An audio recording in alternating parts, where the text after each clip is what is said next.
بسم الله الرحمن الرحيم. ومن أحسن قولا ممن دعا إلى الله وعمل صالحا وقال إنني من المسلمين. بسم الله الرحمن الرحيم. إن الحمد لله نحمده ونستعينه ونستغفره ونعوذ بالله من شرور أنفسنا ومن سيئات أعمالنا. من يهده الله فلا مضل له ومن يضلل فلا هادي له، وأشهد أن لا إله إلا الله وحده لا شريك له، وأشهد أن محمدًا عبده ورسوله. أما بعد، فإن خير الحديث كتاب الله، وخير الهدي هدي محمد صلى الله عليه وسلم، وشر الأمور محدثاتها، وكل محدثة بدعة، وكل بدعة ضلالة، وكل ضلالة في النار.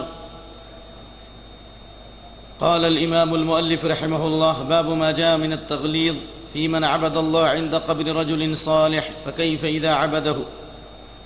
وذكر جملة من الحديث، ومنها كما أخرج الإمام مسلم رحمه الله عن جندب بن عبد الله قال: سمعت النبي صلى الله عليه وسلم قبل أن يموت ب5 وهو يقول: إني أبرأ إلى الله أن يكون لي منكم خليل، فإن الله قد اتخذني خليلا كما اتخذ إبراهيم خليلا، ولو كنت متخذا من أمتي خليلا لاتخذت أبا بكر خليلا. ألا وإن من كان قبلكم كانوا يتخذون قبور أنبيائهم مساجد. ألا وإن من كان قبلكم كانوا يتخذون قبور أنبيائهم وصالحيهم مساجد. ألا فلا تتخذوا القبور مساجد فإني أنهاكم عن ذلك. اللهم إنا نعوذ بك أن نشرك بك شيئا نعلمه ونستغفرك لما لا نعلمه. اللهم إنا نسألك إيمانا ويقينا ومعافاة ونية. اللهم اجعل أعمالنا كلها صالحة واجعلها لوجهك خالصا ولا تجعل لأحد فيها شيئا. اللهم حبب إلينا الإيمان وزينه في قلوبنا وكره إلينا الكفر والفسوق والعصيان واجعلنا من الراشدين. اللهم زينا بزينة الإيمان واجعلنا هداة مهتدين. اللهم انفعنا بما علمتنا وعلمنا ما ينفعنا وارزقنا علما ينفعنا. پچھلے درس میں قدر تفصیل کے ساتھ یہ بات واضح ہو چکی ہے کہ جس طرح غیر اللہ کو سجدہ کرنا شرک اور حرام ہے اور اسلام سے خارج کرنے والی چیز ہے، اسی طرح اسلام نے شرک کے اور کفر کے تمام راستوں کو بھی حرام قرار دیا ہے. ان ہر وہ کام جو شرک اکبر کا سبب بنے، کفر کا سبب بنے، اسلام نے اس راستے کو بھی بند کیا ہے. یعنی دنیا میں شرک اور کفر کا آغاز قبر پرستی سے ہوا، تصویروں سے ہوا. اسی لیے اسلام نے اس بات سے منع کیا کہ قبر کے اوپر سجدہ کرنا جس طرح حرام ہے، اسی طرح قبر کے ساتھ مسجد بنانا بھی حرام ہے. اسی طرح جس مسجد میں قبر ہو اس مسجد میں نماز پڑھنا بھی حرام اور ناجائز ہے.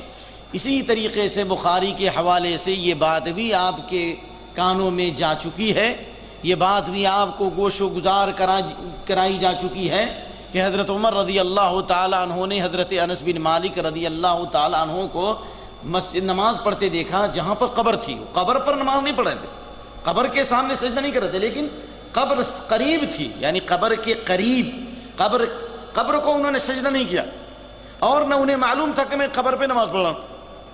لیکن جب وہ نماز پڑھ رہے ہیں، جبکہ نماز کی حالت میں لقمہ نہیں دینا چاہیے، لیکن چونکہ ایک غلط کام ہو رہا ہے شریعت کے خلاف، تو حضرت عمر رضی اللہ تعالیٰ عنہ نے کہا الخبر الخبر، قبر قبر قبر. اس سے معلوم یہ ہوا کہ اگر کوئی شخص نماز میں کوئی غلطی کر رہا ہو، بڑی غلطی جو نماز کی روح کے خلاف ہے، تو نماز کے باہر سے بھی لقمہ دینے میں کوئی حرج نہیں. دلیل ہے واضح. بینما الناس بقباء فی صلاة الصبح اذ جاءهم آت فقال ان الليلة قد انزل عليه ان النبي صلی اللہ علیہ وسلم قد انزل عليه الليلة قرآن. استغفر اللہ. اللہ کے نبی صلی اللہ علیہ وسلم کے زمانے میں جب تحویل قبلہ کی آیت نازل ہوئی، اب اس سلسلے میں اختلاف ہے کہ تحویل قبلہ ظہر میں ہوا یا عصر میں ہوا، اس سے قطع نظر. تحویل قبلہ کے بعد لوگ صبح کی نماز قباء میں پڑھ رہے تھے. وَكَانَتْ وُجُوهُهُمْ إِلَى الشَّامِ، ان کا چہرہ شام کی طرف تھا، یعنی بیت المقدس کی طرف تھا۔ بس ایک آدمی نے نماز کے باہر سے لقمہ دیا کہ اللہ تعالیٰ نے محمد صلی اللہ علیہ وسلم پر آیت نازل فرمائی کہ اب اپنے چہروں کو بیت اللہ الحرام کی طرف کر لو، یعنی کعبہ کی طرف قبلہ کر لو۔ فاستقبلوا الکعبہ، ان تمام صحابہ کرام نے نماز کی حالت میں کعبے کی طرف اپنا چہرہ پھیر لیا۔ وَكَانَتْ وُجُوهُهُمْ إِلَى الشام، جبکہ ان کا چہرہ شام کی طرف تھا، بیت المقدس کی طرف تھا، لیکن لقمہ دینے والے نے باہر سے لقمہ دیا کیونکہ قبلہ ان کا بیت المقدس کی طرف ہے، جبکہ آیت نازل ہو چکی ہے کعبہ کی طرف۔ تو لقمہ پا کر تمام صحابہ کرام گھوم گئے، یعنی آگے کا پیچھے اور پیچھے کا آگے ہو گئے نماز کی حالت میں، یعنی مکمل طریقے سے گھوم گئے، اور امام صاحب گھوم کے آ گئے، اور پھر انہوں نے اپنا چہرہ کدھر کر لیا؟ جنوب کی طرف، یعنی شمال کے بجائے جنوب کی طرف، کیونکہ بیت المقدس مدینے سے شمال کی طرف اور کعبہ کی طرف ہے جنوب کی طرف، تو انہوں نے جنوب کی طرف کر لیا اور تمام صحابہ پھر گئے۔ اس حدیث سے جہاں بہت ساری باتیں معلوم ہوتی ہیں، وہیں یہ بات بھی ہمارے سامنے واضح ہوتی ہے کہ اگر کوئی نماز کے کسی رکن کو چھوڑ رہا ہے یا کوئی بڑی غلطی کر رہا ہے تو نماز کے باہر سے بھی اگر لقمہ دے دیا جائے تو کوئی حرج نہیں۔ اور اس سے یہ بات بھی معلوم ہوئی کہ لقمہ پا کر اگر نماز میں اپنی اصلاح بھی کر لے تو کوئی حرج نہیں۔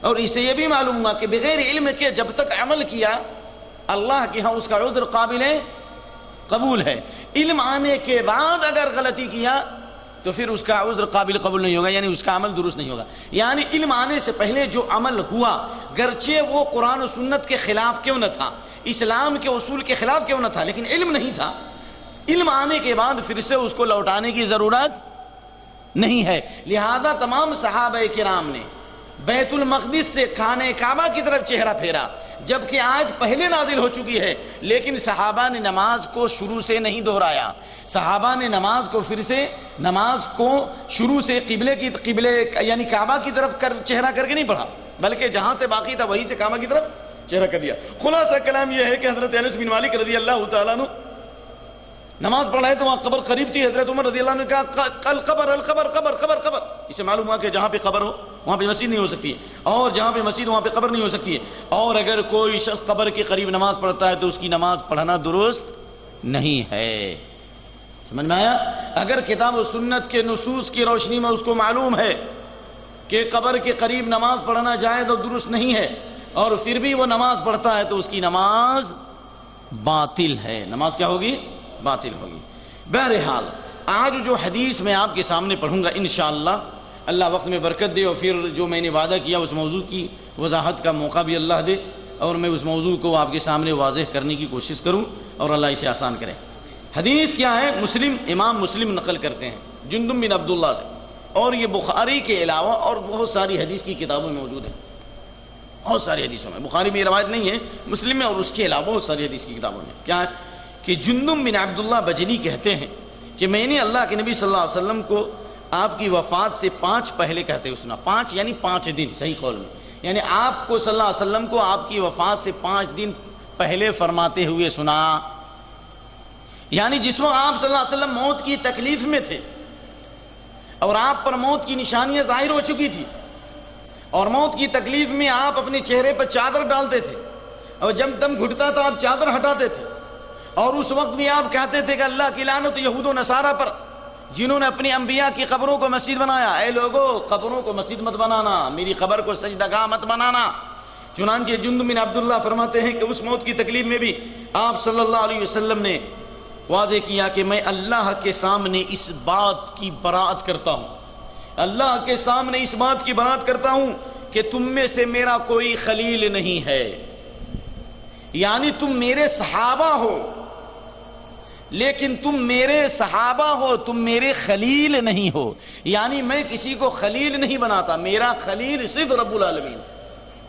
خلیل کہتے ہیں ایسے گہرے دوست کو کہ جس کی محبت جسم کے رگ و ریشے میں سرایت کی ہوئی ہو، اور اس کے دل اور اس کے جسم میں اس کے علاوہ کسی اور کے لیے تعظیم اور احترام کی جگہ موجود نہ ہو، اس کو خلیل کہتے ہیں. غایت درجہ محبت، انتہا درجہ محبت. اس سے زیادہ محبت کا کوئی تصور نہیں ہو سکتا، اس سے زیادہ تعظیم کا کوئی تصور نہیں ہو سکتا. غایت درجہ. تو اللہ کے نبی فرماتے ہیں کہ میں اللہ کو خلیل بنایا، یا اللہ نے مجھے خلیل بنایا. میں کسی انسان کو خلیل نہیں بناتا، تم میرے صحابہ ہو. پھر اللہ کے نبی صلی اللہ علیہ وسلم نے فرمایا سنو لوگو، فإن اللہ قد اتخذنی خلیلا کما اتخذ ابراہیم خلیلا. اس پوری کائنات میں اللہ تعالیٰ نے تمام انسانوں میں سے 1,24,000 نبیوں کو چنا، حدیث حضرت ابو ذر کی تقریباً، اور 1,24,000 نبیوں میں سے 310 یا 315 رسولوں کو اللہ نے منتخب کیا، اور 315 رسولوں میں سے اللہ نے 5 اولو العزم رسولوں کو چنا. سمجھ میں آ رہا ہے نا؟ اور 5 رسولوں میں سے اللہ تعالیٰ نے 2 رسولوں کو اللہ نے فضیلت دی تمام رسولوں پر، اور وہ ہیں محمد صلی اللہ علیہ وسلم اور ابراہیم علیہ السلام. کیا مطلب ہوا؟ یعنی اللہ تعالیٰ نے خلت کا مقام حضرت ابراہیم کو دیا، خلت کا مقام محمد صلی اللہ علیہ وسلم کو دیا. غایت درجہ محبت، یہ مقام اللہ نے کسی کو نہیں دیا. جس کی دلیل یہ ہے کہ بخاری کی روایت، اللہ تعالیٰ نے ابراہیم علیہ السلام کو خلت کا مقام دیا کب؟ آزمائشوں کی آگ میں تپانے کے بعد، تمام قربانیوں میں کامیاب ہونے کے بعد، بیٹے کی قربانی کے بعد اللہ نے ابراہیم علیہ السلام کو خلیل بنایا. اور خلیل بنایا تو اللہ تعالیٰ نے خانہ کعبہ کی تعمیر کا حکم دیا. اور وہ ابراہیم علیہ السلام جن کے اوپر دنیا میں آگ سلامتی بن گئی اور ان کے جسم سے کپڑے ہٹائے گئے اور پھر آگ میں ڈالا گیا، اللہ نے آگ کو سلامتی بنا دیا. اس لیے شراح حدیث علماء کرام کہتے ہیں شاید یہ اسی کا مقام اور منصب ہے کہ جس بنیاد پر جب آگ میں ڈالا گیا اور ابراہیم علیہ السلام کے کپڑے اتارے گئے، اس لیے بخاری شریف کی حدیث کی روشنی میں اول من یکسا یوم القیامت ابراہیم، سب سے پہلے ابراہیم علیہ السلام کو قیامت کے دن لباس پہنایا جائے گا، سبز رنگ کا لباس اللہ پہنائے گا. اور محمد صلی اللہ علیہ وسلم کو بھی پہنائے گا اللہ. لیکن محمد صلی اللہ علیہ وسلم کو جو پہنائے گا اس کا مقام اور اس کا انداز اور ہوگا. میں نے اس سے پہلے بتایا کہ نہیں بتایا؟ حضرت ابی بن کعب وغیرہ کی روایت کچھ یاد ہے؟ نہیں یاد ہے؟ چلیے. اکون انا وامتی علی تل، میں اور میری امت ایک بلند ٹیلے پر ہوں گے. فیکسونی ربی حلۃ خضراء، جس طرح ابراہیم علیہ السلام کو اللہ عزت کا لباس پہنائے گا اسی طرح محمد صلی اللہ علیہ وسلم کو بھی عزت کا لباس پہنائے گا. اور آپ فرماتے ہیں میں اور میری امت ایک بلند ٹیلے پر ہوں گے، میرا رب سبز رنگ کا لباس پہنائے گا. فاقوم عن یمین العرش، رحمان کے عرش کے دائیں جانب میں کھڑا ہوں گا، اللہ عرش پر، اور رحمان کے عرش کے دائیں جانب میں کھڑا ہوں گا، اس مقام پر کوئی کھڑا نہیں ہو سکتا. فاقوم عن یمین العرش یغبطنی بہ الاولون والآخرون، اولین اور آخرین اس پر رشک کریں گے. سبحان اللہ. اور اللہ کے نبی کریم صلی اللہ علیہ وسلم فرماتے ہیں وما من نبی یومئذ آدم فمن سواه الا تحت لوائی. سبحان اللہ. یہ ساری حدیثیں بالکل صحیح ہیں، صحیحہ کی حدیث. آدم علیہ السلام سے لے کر عیسیٰ علیہ السلام تک جتنے نبی اور رسول ہوں گے سب میرے جھنڈے تلے ہوں گے. اللہ اکبر. اللہ تعالی ہمیں بھی محمد صلی اللہ علیہ وسلم کے جھنڈے تلے جگہ دے اور آپ کی شفاعت نصیب فرمائے. بات چل رہی ہے کہ اللہ کے نبی صلی اللہ علیہ وسلم نے فرمایا کہ جس طرح اللہ نے ابراہیم علیہ السلام کو خلیل بنایا، اللہ نے مجھے بھی خلیل بنایا. لہذا جب میں اللہ کا خلیل ہو گیا تو اب میں کسی دوسرے کو خلیل نہیں بنا سکتا، کیونکہ یہ اللہ کی طرف گفٹ، اللہ کی طرف سے نوازش، یہ کوئی کسبی چیز نہیں ہے، اللہ کی طرف سے انعام ہے. اور اللہ جانتا ہے واللہ یختص برحمتہ من یشاء، اللہ علیم و حکیم، وہ جانتا ہے کہ اللہ کی نعمت کا مستحق کون. آپ نے فرمایا صلی اللہ علیہ وسلم کہ اگر میں اپنی امت میں سے کسی کو خلیل بناتا، یہ نہیں کہ بناؤ، بنایا میں نے، اگر میں بناتا، امتناع، اگر میں کسی کو بناتا، امتناع لوجود، اگر میں کسی کو بناتا اپنی امت میں سے خلیل تو لاتخذت ابا بکر خلیلا، تو ابو بکر رضی اللہ عنہ کو خلیل بناتا. یعنی اس حدیث سے کیا معلوم ہوا؟ حضرت ابو بکر صدیق رضی اللہ تعالیٰ عنہ کی فضیلت. ایک خاص دو باتیں، ہم بہت ساری باتیں ہیں لیکن دو اہم پوائنٹ. ایک حضرت ابو بکر رضی اللہ تعالیٰ عنہ کی فضیلت تمام صحابہ پر، ایک بات، یہ تو باتیں ہو گئی ایک بات. دوسری بات کیا ہوئی کہ اس میں اشارہ ہے کہ اگر نبی صلی اللہ علیہ وسلم کے بعد کوئی خلافت کا مستحق ہے تو کون ہے؟ وہاں سے سی بات ہے، غور کرو کہ میں کسی کو بناتا تو خلیل بناتا ابو بکر کو رضی اللہ تعالیٰ عنہ کو. اس میں اشارہ ہے کہ ابو بکر رضی اللہ تعالیٰ عنہ ہی خلافت کے مستحق ہے. ٹھیک ہے. اور دوسری بات، اگر ابو بکر رضی اللہ تعالیٰ عنہ خلافت کے مستحق نہیں ہے تو اللہ کے نبی صلی اللہ علیہ وسلم نے اس موت کی تکلیف میں، جبکہ آپ نے ابو بکر کی فضیلت بیان فرمائی رضی اللہ عنہ، اور آپ نے کہا تھا سارے دروازے بند کر دیے جائیں مسجد کی طرف سوائے ابو بکر کے دروازے کی رضی اللہ تعالیٰ عنہ. ما نفعنی مال احد، کسی کے مال نے مجھ کو اتنا فائدہ نہیں پہنچایا جتنا ابو بکر رضی اللہ تعالیٰ عنہ کے مال نے مجھے فائدہ. کیا یہ اس سے حضرت ابو بکر کی رضی اللہ عنہ کی فضیلت نہیں؟ کہا ان امن الناس علی فی صحبتہ ابو بکر، یہ حدیث بھی ہے، صحیح حدیث. لوگوں میں سب سے بڑا احسان میرے اوپر اپنی صحبت اور مال کے ذریعے ابو بکر کا رضی اللہ تعالیٰ. اور اس حدیث میں بھی ہے کہ اگر میں اپنی امت میں سے کسی کو خلیل بناتا تو ابو بکر رضی اللہ عنہ کو خلیل بناتا. اور اس موت کی تکلیف میں بھی آپ نے فرمایا، جب آپ موت کی تکلیف میں تھے، آپ جماعت کے ساتھ مسجد میں جانے سے معذور تھے، تو آپ نے کیا فرمایا؟ مروا ابا بکر فلیصلی بالناس، ابو بکر صدیق کو حکم کرو رضی اللہ عنہ کہ لوگوں کو نماز پڑھائیں. تو کیا کہا حضرت عائشہ اور بعض صحابیات، یعنی آپ کے ازواج مطہرات کا ارادہ تھا کہ نہیں ابو بکر رضی اللہ تعالیٰ عنہ نہ پڑھائیں، حضرت عمر پڑھا لیں. تو آپ ناراض ہوئے کہ نہیں ہوئے؟ کیا کہا آپ نے؟ انتن صواحب یوسف، تب تم یوسف علیہ الصلوۃ والسلام کی صواحب، یعنی یوسف علیہ الصلوۃ والسلام سے مصر کی حسیناؤں نے، جنہوں نے ملامت کی تھی زلیخا کی، یعنی امرأ عزیز کی بیوی کی، ان کے دل میں بھی یہ بات تھی، ملامت تو کی لیکن دل میں بات تھی کہ اگر یوسف مل جاتے تو میں بھی اس کے ساتھ بدکاری کرتا. یعنی یہ تشمیہ آپ نے دی کہ زبان سے کہتی ہو لیکن تمہارے دل میں بھی یہ بات ہے کہ ابو بکر رضی اللہ عنہ ہی نماز پڑھانے کے مستحق ہیں. اور حضرت عائشہ فرماتی ہیں کہ اس لیے میں نہیں چاہا کہ ابو بکر نماز نہ پڑھائیں رضی اللہ عنہ، بلکہ اس لیے کہ کہیں نبی صلی اللہ علیہ وسلم کی وفات پانے کی وجہ سے لوگ حضرت ابو بکر رضی اللہ تعالیٰ عنہ سے بدشگونی نہ لیں، برا فال نہ لیں کہ دیکھو انہوں نے نماز پڑھائی اور اسی حالت میں اللہ کے نبی صلی اللہ علیہ وسلم دنیا سے چلے گئے. خلاصہ کلام ہے دوست، بات سنو غور سے. نبی کی زندگی میں موت کی تکلیف میں ابو بکر صدیق رضی اللہ تعالیٰ عنہ نے کل 17 نمازیں پڑھائی ہیں. کتنی نمازیں پڑھائی؟ 17 نمازیں پڑھائی. دلیل امام ترمذی رحمۃ اللہ علیہ کی شمائل دیکھ لیجئے، 17 نمازیں پڑھائی. اور ایک مرتبہ جب حضرت عمر رضی اللہ تعالیٰ عنہ کو لوگوں نے بڑھا دیا تو آپ بہت ناراض ہو. تو ان تمام کا خلاصہ یہ ہے کہ خلافت کا مستحق کون ہے نبی صلی اللہ علیہ وسلم کے بعد؟ جی ابو بکر صدیق رضی اللہ تعالیٰ.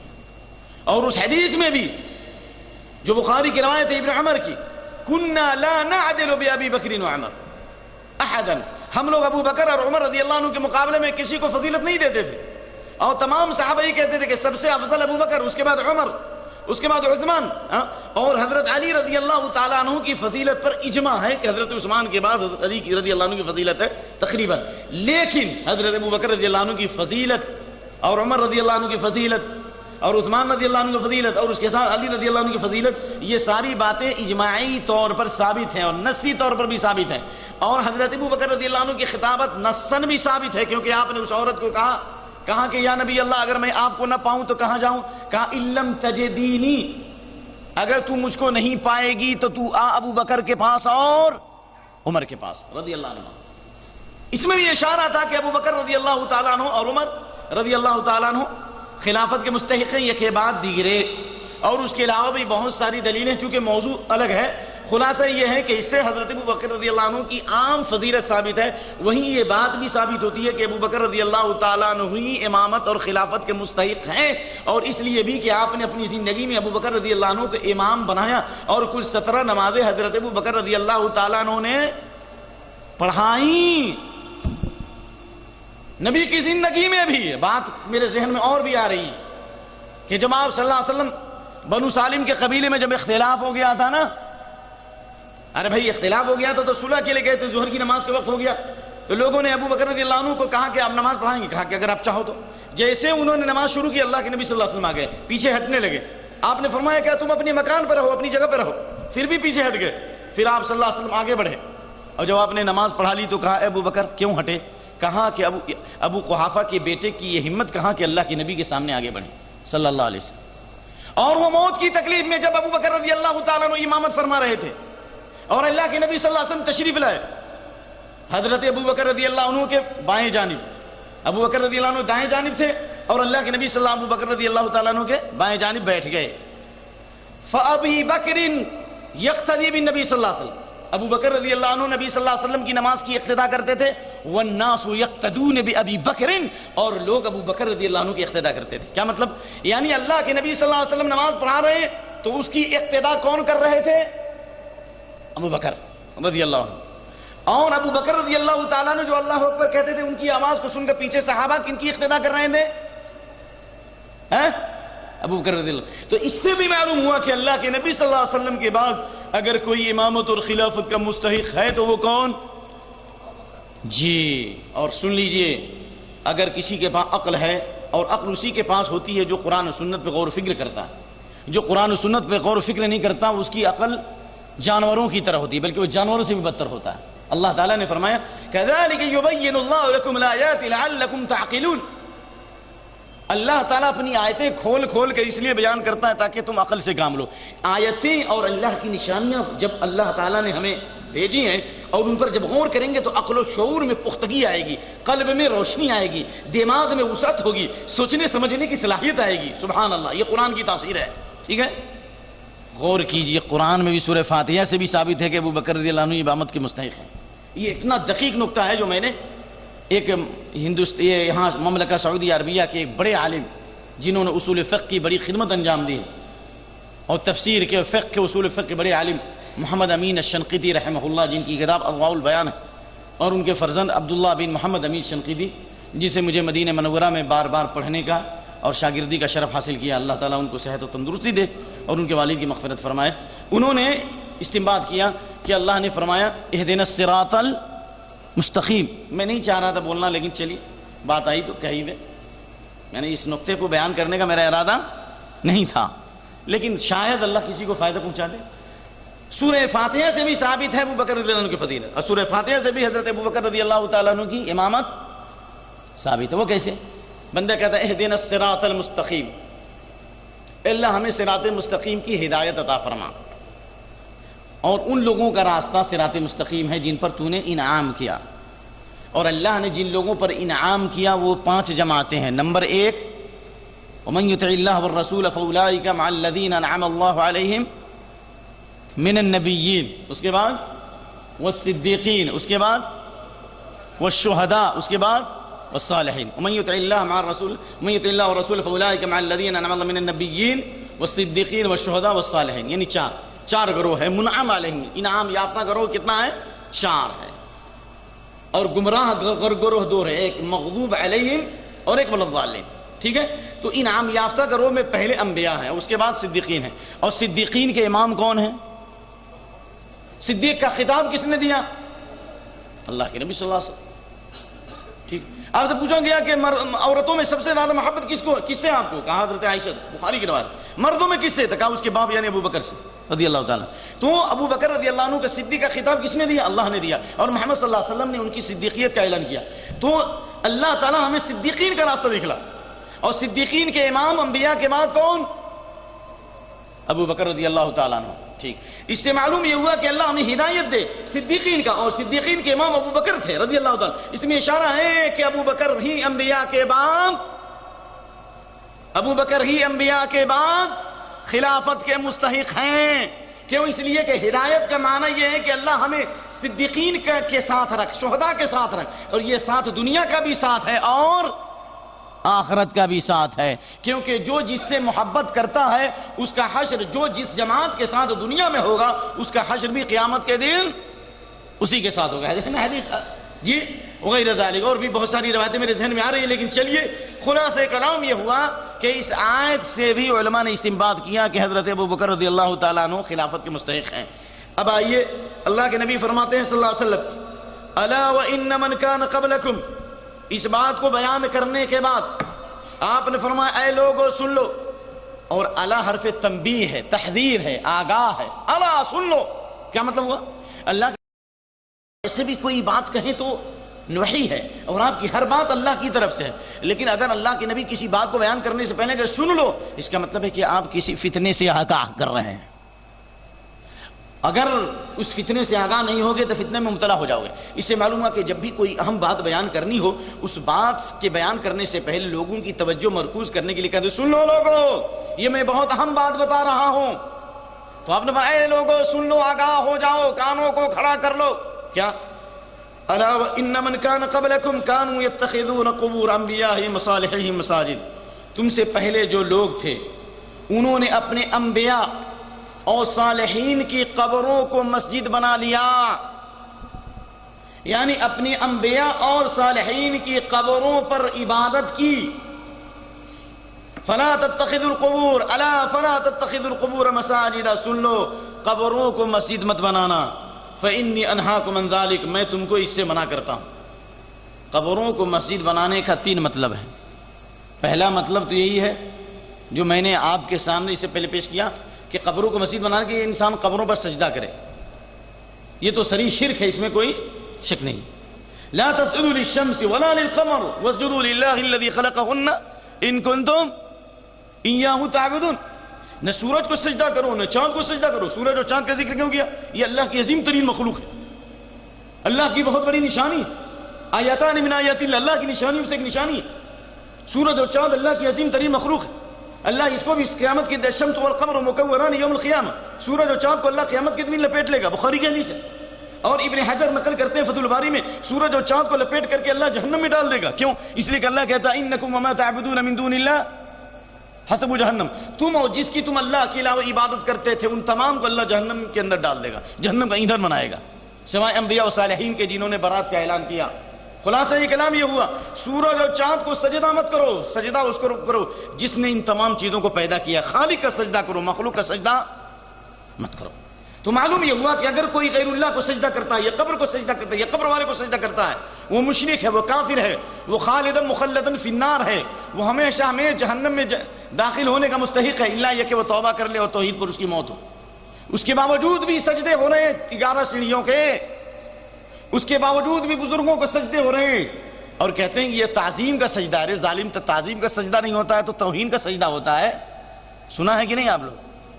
تعظیم ہی سجدہ ہے، ظالم تعظیم کا سجدہ نہیں ہوگا تو توہین کا سجدہ ہوگا، تعظیم ہی تو عبادت ہے۔ عبادت کی کیا تعریف ہے؟ وعبادت الرحمن غایت حبہ ما ذل عابدہما قطبان، تعظیم اور تکریم اور عاجزی اور انکساری کرنا یہی عبادت کی روح ہے۔ نماز پڑھو عاجزی انکساری اللہ کے لیے کرو، یہ عبادت ہے۔ نماز پڑھو اور نماز ایسے ہی ریاکاری کے لیے پڑھو، عاجزی انکساری نہیں تو عبادت نہیں، وہ عادت ہے۔ تو یہ تعظیمی سجدہ یہی شرک ہے، اس امت میں حرام ہے۔ اس لیے پہلا قبروں کو سجدہ کرنے کا مطلب ہے کہ قبروں پر سجدہ کیا جائے، ایک مطلب۔ دوسرا قبروں کی طرف رخ کر کے نماز پڑھا جائے، قبروں کی طرف رخ کر کے سجدہ یا نماز پڑھا جائے۔ نہیں سمجھا؟ یعنی جس طرح قبروں پہ سجدہ کرنا حرام، اسی طرح قبر کی طرف رخ کر کے نماز پڑھنا بھی، قبروں کے سامنے بھی سجدہ کرنا حرام۔ دلیل کئی حدیثیں ہیں، مرثد بن ابی مرثد کی روایت مسلم شریف، آپ صلی اللہ علیہ وسلم نے فرمایا لا تصلوا الی القبور، قبروں کی طرف رخ کر کے نماز نہ پڑھو۔ کیوں کہا؟ یعنی فرض نماز، نفل نماز جس میں رکوع سجدہ ہے، وہ قبر کی طرف رخ کر کے نماز مت پڑھو۔ گرچہ وہ رکوع اور سجدہ اللہ کے لیے ہوگا، لیکن یہ سبب بن جائے گا قبر والوں کی تعظیم کا، اور آہستہ آہستہ یہ شرک کا چور دروازہ کھل جائے گا۔ اس لیے سوائے نماز جنازہ کے، جس کی روایت ہے کہ اللہ کے نبی صلی اللہ علیہ وسلم نے 4 تکبیریں کہیں قبر کے سامنے کھڑے ہو کر، اور ہم نے آپ کے پیچھے صف لگایا اور وہ کبر 4 اور آپ نے 4 مرتبہ اللہ اکبر کہا، تو قبر کے سامنے جنازے کی نماز ہو سکتی ہے۔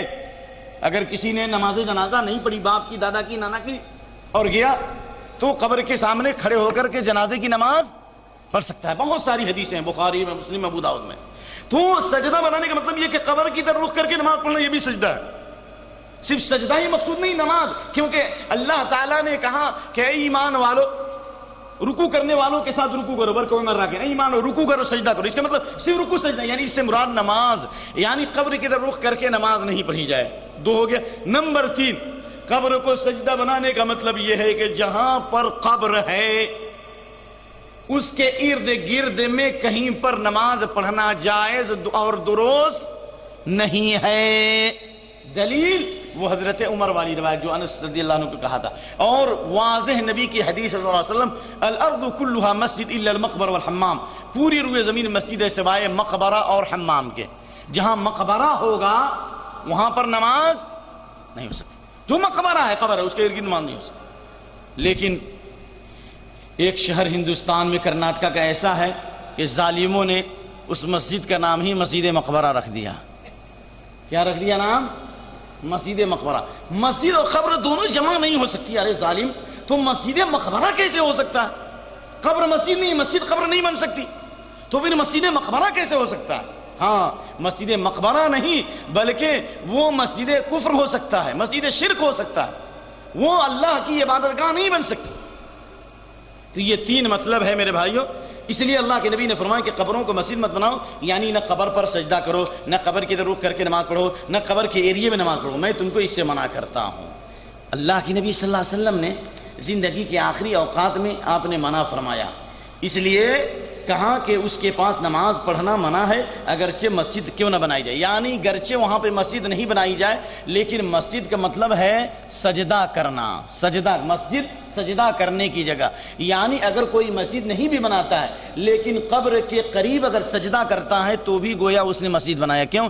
اس لیے کہ اللہ کے نبی کی حدیث ہے پوری روئے زمین میرے لیے ہے نہیں ہے، جعلت لی الارض مسجدا وطہورا، پوری روئے زمین میرے لیے مسجد بنائی گئی۔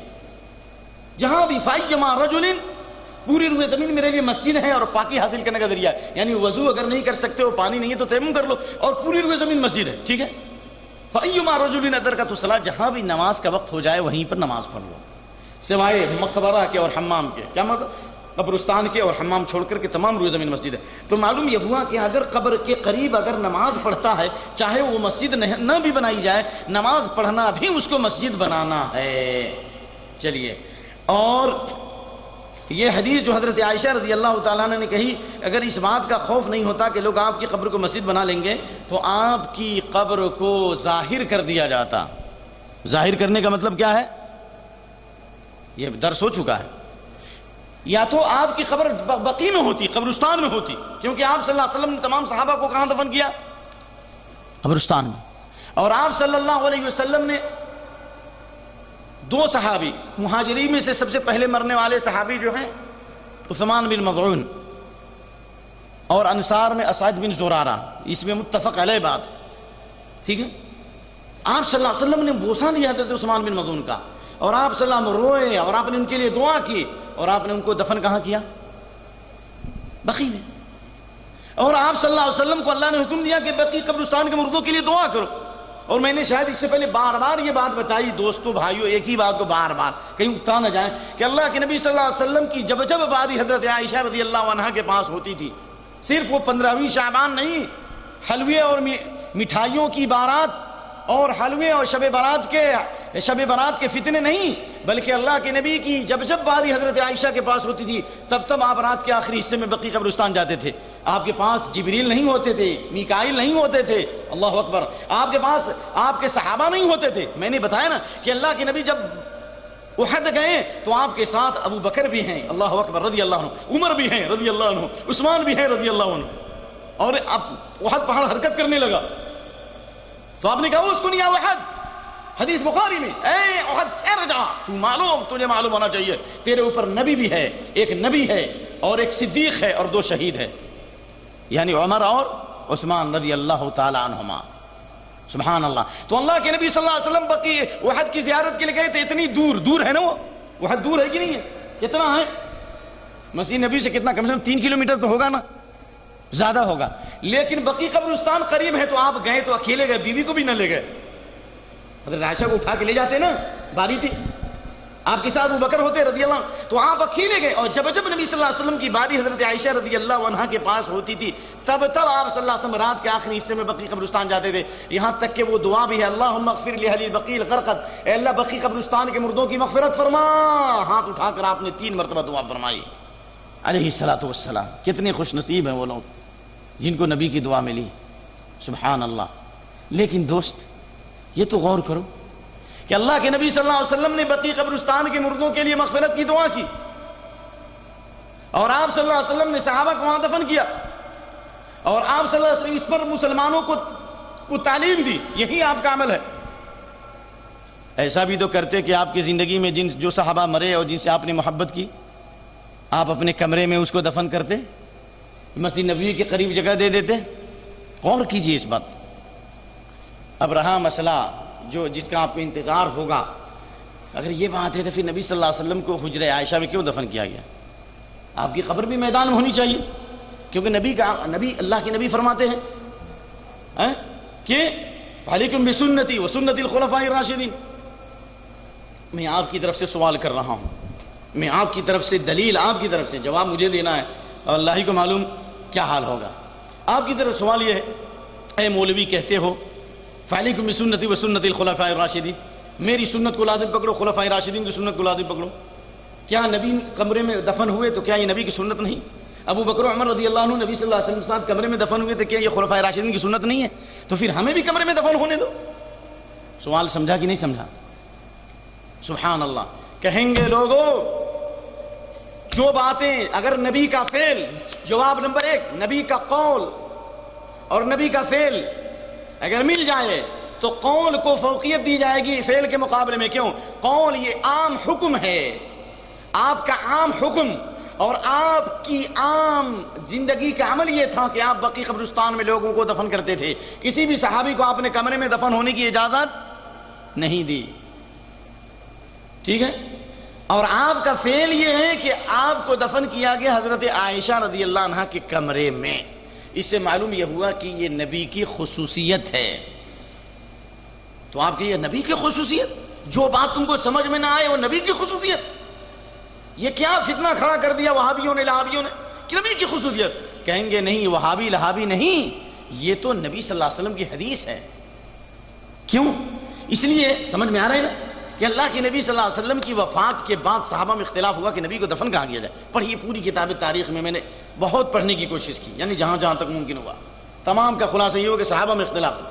کسی نے کہا کہ نبی کو دفن کیا جائے ممبر کے پاس، کسی نے کہا کہ نبی صلی اللہ علیہ وسلم مصلی کے پاس دفن کیا جائے، کسی نے کہا کہ اکثر صحابہ کی رائے تھی کہ بقیع قبرستان جائے۔ سارے صحابہ میں اختلاف ہوتا رہا، کب تک؟ جب تک ان کے سامنے دلیل نہیں تھی۔ ابو بکر رضی اللہ عنہ نے کہا میں نے اللہ کے نبی سے، دیکھیے چاہتے تو ابو بکر رضی اللہ عنہ پہلے ہی بول دیتے حدیث، لیکن کسی پر اپنا حکم غالب نہیں کرتے تھے، مشورے کو اہمیت دیا۔ سب سے آخری میں حدیث سنایا کہ میں نے اللہ کے نبی صلی اللہ علیہ وسلم کو فرماتے ہوئے سنا کہ جو نبی جہاں مرتے ہیں وہیں دفن کیے جاتے ہیں۔ کئی الفاظ ہیں، لم یقبر نبی الا حیث یموت، نبی جہاں مرتے ہیں وہیں دفن کیے جاتے ہیں۔ سمجھ میں آیا نا؟ اس لیے نبی صلی اللہ علیہ وسلم کو حجرہ عائشہ میں دفن کیا گیا۔ ایک بات ولولا ذاک، اور غور سے سنیے، اور اگر اس بات کا خوف نہیں ہوتا آپ کی قبر ظاہر کر دی جاتی ہے۔ یعنی ایک مطلب تو وہ ہے کہ آپ کو کمرے میں دفن کیا گیا، دوسرا مطلب یہ کہ قبروں میں بھی دفن کرنے کے بعد بھی آپ کی قبر کھلی ہوئی رہتی، اوپر سے کمرہ سب کھول دیا جاتا، جو چاہتا آتا جاتا۔ اس کا مطلب یہ تھا کہ حجرہ عائشہ میں جو نبی کو دفن کیا گیا تو حضرت عائشہ رضی اللہ تعالی عنہا اور آپ صلی اللہ علیہ وسلم کی قبر بالکل یہ نہیں کہ وہ قبر کے پاس سوتی تھی، نہیں۔ پڑھیے تاریخ، پڑھیے کتابیں۔ حضرت عائشہ رضی اللہ تعالیٰ عنہ نے اپنے کمرے کے درمیان اور اللہ کے نبی صلی اللہ علیہ وسلم کی قبر اور حضرت ابو بکر صدیق رضی اللہ تعالیٰ عنہ کی قبر اور عمر فاروق رضی اللہ عنہ کی قبر، جو قبریں ایک کے بعد دیگر ہیں، ان کے درمیان اور اپنے درمیان ایک دیوار بنا لی تھی۔ کیا بنا لی تھی؟ دیوار۔ ایک دیوار ہو گئی۔ چلیے، کہتے ہیں وہ لوگ کہ نبی کی قبر مسجد میں ہے۔ پہلے سن لیجئے، وہ تفصیلی جواب بعد میں دیں گے، لیکن بتائیے کیسے مسجد میں مانو گے؟ مسجد کا مطلب مسجد کے صف جہاں لگے وہاں پہ۔ سب سے پہلی بات یہ کہ اللہ کے نبی جہاں مرتے ہیں وہیں دفن کیے جاتے ہیں۔ حضرت عائشہ رضی اللہ عنہ نے ایک دیوار لگائی، ایک دیوار۔ دوسری دیوار ولید بن عبد الملک کے زمانے میں، جس کی دور خلافت 86 سے لے کر 96 تک تھی، اور لمبا واقعہ ہے، شاید ملے گا تو میں وہ ساری باتیں آپ کے سامنے پیش کروں گا، کس طرح تابعین میں اختلاف ہوا اور کس طرح ولید بن عبد الملک نے ان قبروں کو گرانے کا حکم دیا۔ یہ ساری باتیں کچھ آنی چاہیے انشاءاللہ، دعا کیجیے کہ وقت ملے۔ تو ولید بن عبد الملک کے زمانے میں، پہلے ایک بات، عام باتیں ذہن میں رکھ لیجیے، اللہ کے نبی صلی اللہ علیہ وسلم کی قبر کا وہ حصہ اور اللہ ازواج مطہرات کی قبر اور حضرت عباس کا جو گھر تھا اور ازواج مطہرات کے جو قبریں تھے وہ مسجد نبی کے اندر شامل کیے گئے۔ لیکن دیوار بنائی گئی اللہ کے نبی کی قبر کے سامنے چاروں طرف سے. دوسری دیوار پہلی دیوار کے دور میں، یعنی پہلی جو دیوار تھی نا اس دیوار سے الگ ایک دیوار دوسری دیوار بنائی گئی بہت دور میں چاروں طرف سے. اور چاروں طرف سے دیوار بنا کے شمال کی طرف، ساؤتھ میں نہیں نارتھ میں ٹیڑھی دیوار کر کے اس کو مسنم بنایا گیا، یعنی کوہان نما بنایا گیا، چوکور نہیں بنایا گیا، مربع نہیں بنایا گیا، مسنم بنایا گیا. یعنی ایسا کہ اگر کوئی آدمی مسجد کے اس حصے میں جا کر نبی صلی اللہ علیہ وسلم کی قبر کی طرف چہرہ بھی کرے تو اس کا چہرہ نبی کے قبر کی طرف نہیں ہو سکتا. کیوں؟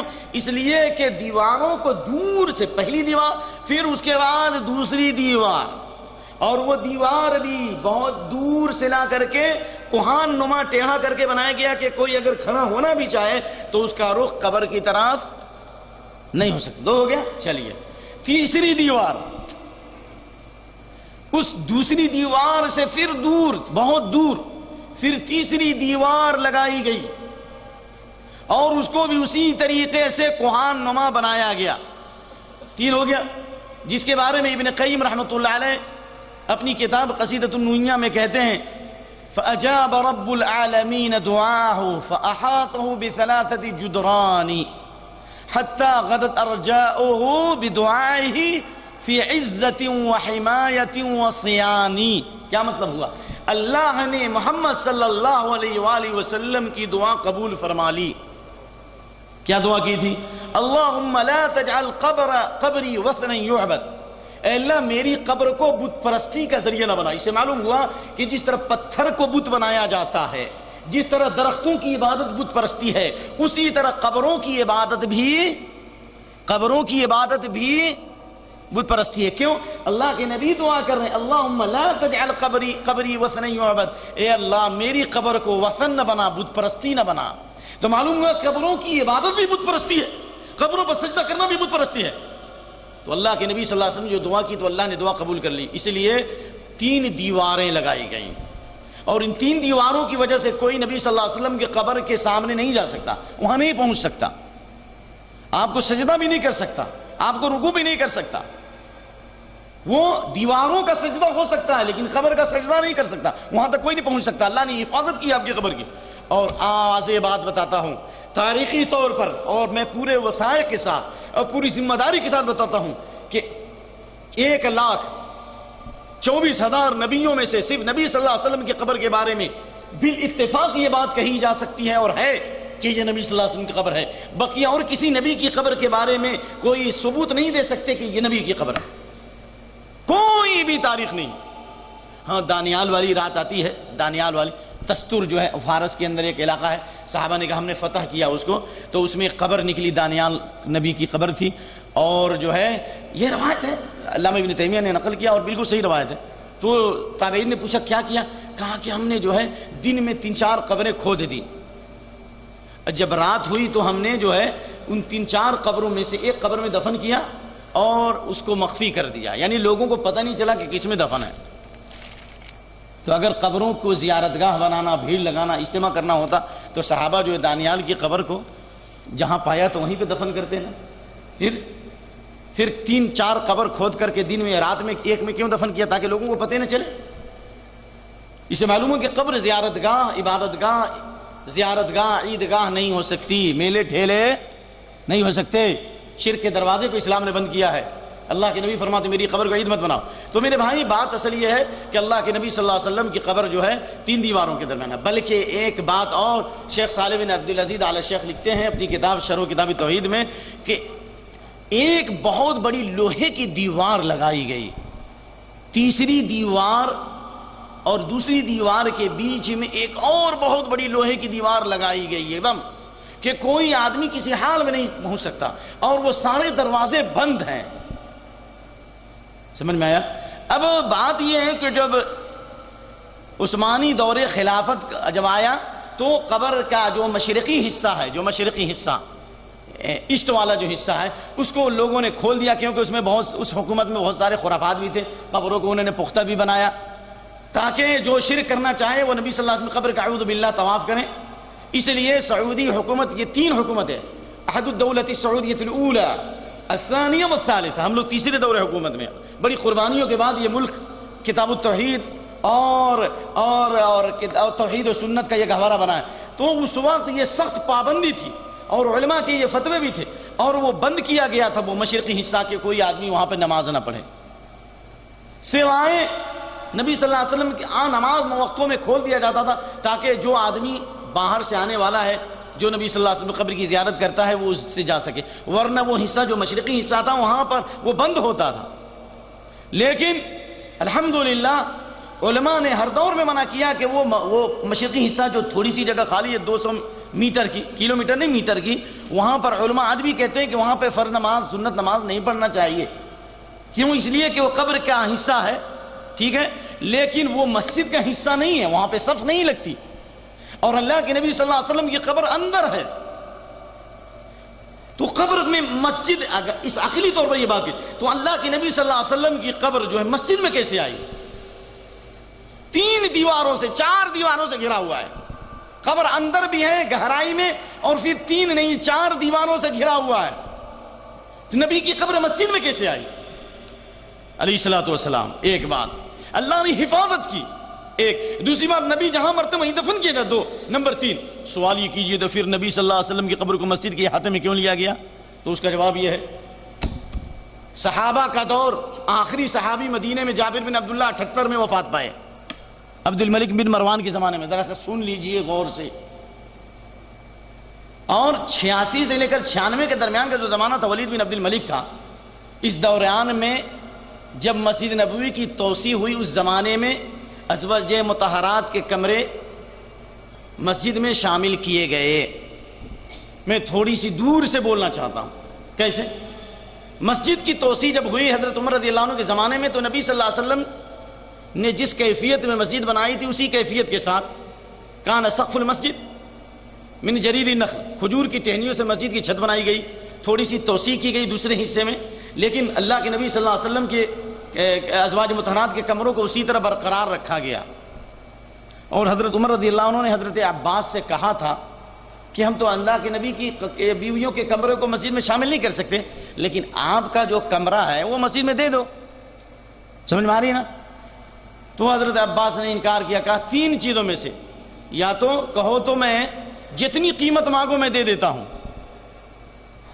یا نہیں تو اس سے تم کو مدینے میں جہاں چاہو تمہارے لیے مکان بنا دیتا ہوں, یا نہیں تو اس کو مسجد کے لیے کیا کر دو, گفٹ دے دو, یعنی صدقہ کر دو. صدقہ سے منو زکات والا صدقہ نہیں. بہرحال یہ حضرت عباس کے بارے میں. حضرت عثمان رضی اللہ عنہ کے دور خلافت میں مسجد کی توسیع ہوئی, لیکن نبی صلی اللہ علیہ وسلم بیویوں کے کمروں کو مسجد کے احاطے میں نہیں لیا گیا. صرف مسجد کی تعمیر میں تزئین و آرائش ہوئی, منقش پتھر لگائے گئے, مسجد کو خوبصورت بنایا گیا, لیکن وہ نقش دلہن والا نہیں, یعنی اچھے انداز میں مسجد کو بنایا گیا. تو لوگوں نے اعتراض کیا کہ انہوں نے نبی صلی اللہ علیہ وسلم کیفیت کو بدل دیا. تو انہوں نے حدیث پیش کی, بخاری کی روایت ہے, میں نے بدلا نہیں بلکہ اللہ کے نبی کی حدیث من بنا للہ مسجدا یبتغی بہ وجہ اللہ بنى اللہ لہ فی الجنۃ مثلہ, یہ الفاظ بخاری کے. کہ جو اللہ کی رضا کے لیے مسجد بنائے گا اللہ اسی کے مثل جنت میں ایک گھر بنائے گا. میں نے مسجد کی توسیع کی ہے, میرا گھر خوبصورت ہو مسجد بصورت ہو, ایسا کیسے؟ اس لیے مسجد کو اچھے انداز میں ہم نے بنایا, چونا گچ نہیں کیا, یعنی بالکل دلہن کی طرح نہیں سجایا, یعنی مضبوط بنایا, پتھروں سے پختہ بنایا کہ میرا گھر مضبوط ہو اور اللہ کا گھر جو ہے کمزور ہو. لیکن اگر کوئی اللہ کا گھر اللہ کی رضا کے لیے بناتا ہے, اللہ اسی طرح جنت میں اس کے لیے گھر بنائے گا. تو حضرت عثمان رضی اللہ عنہ نے یہ دلیل دی, لیکن اسی کیفیت کے ساتھ, جس کیفیت کے ساتھ حضرت عمر رضی اللہ عنہ کے زمانے میں تھی مسجد, ازواج مطہرات کے کمرے کو نہیں شامل کیا گیا. اب آئیے ولید بن عبد الملک کا جب زمانہ آیا, بڑی تاریخ ہے اس میں, کئی روایتیں ہیں. ایک تو ولید بن عبد الملک کے لوگوں نے جائزہ لیا, یا ولید بن عبد الملک نے آ کر کے خطبہ دیا, دیکھا کہ حسن بن علی, یعنی حسن بن علی, یعنی علی رضی اللہ عنہ کے بیٹے کا نام حسن اور ان کے بیٹے کا نام حسن, یعنی باپ کا نام بھی حسن اور بیٹے کا نام بھی حسن.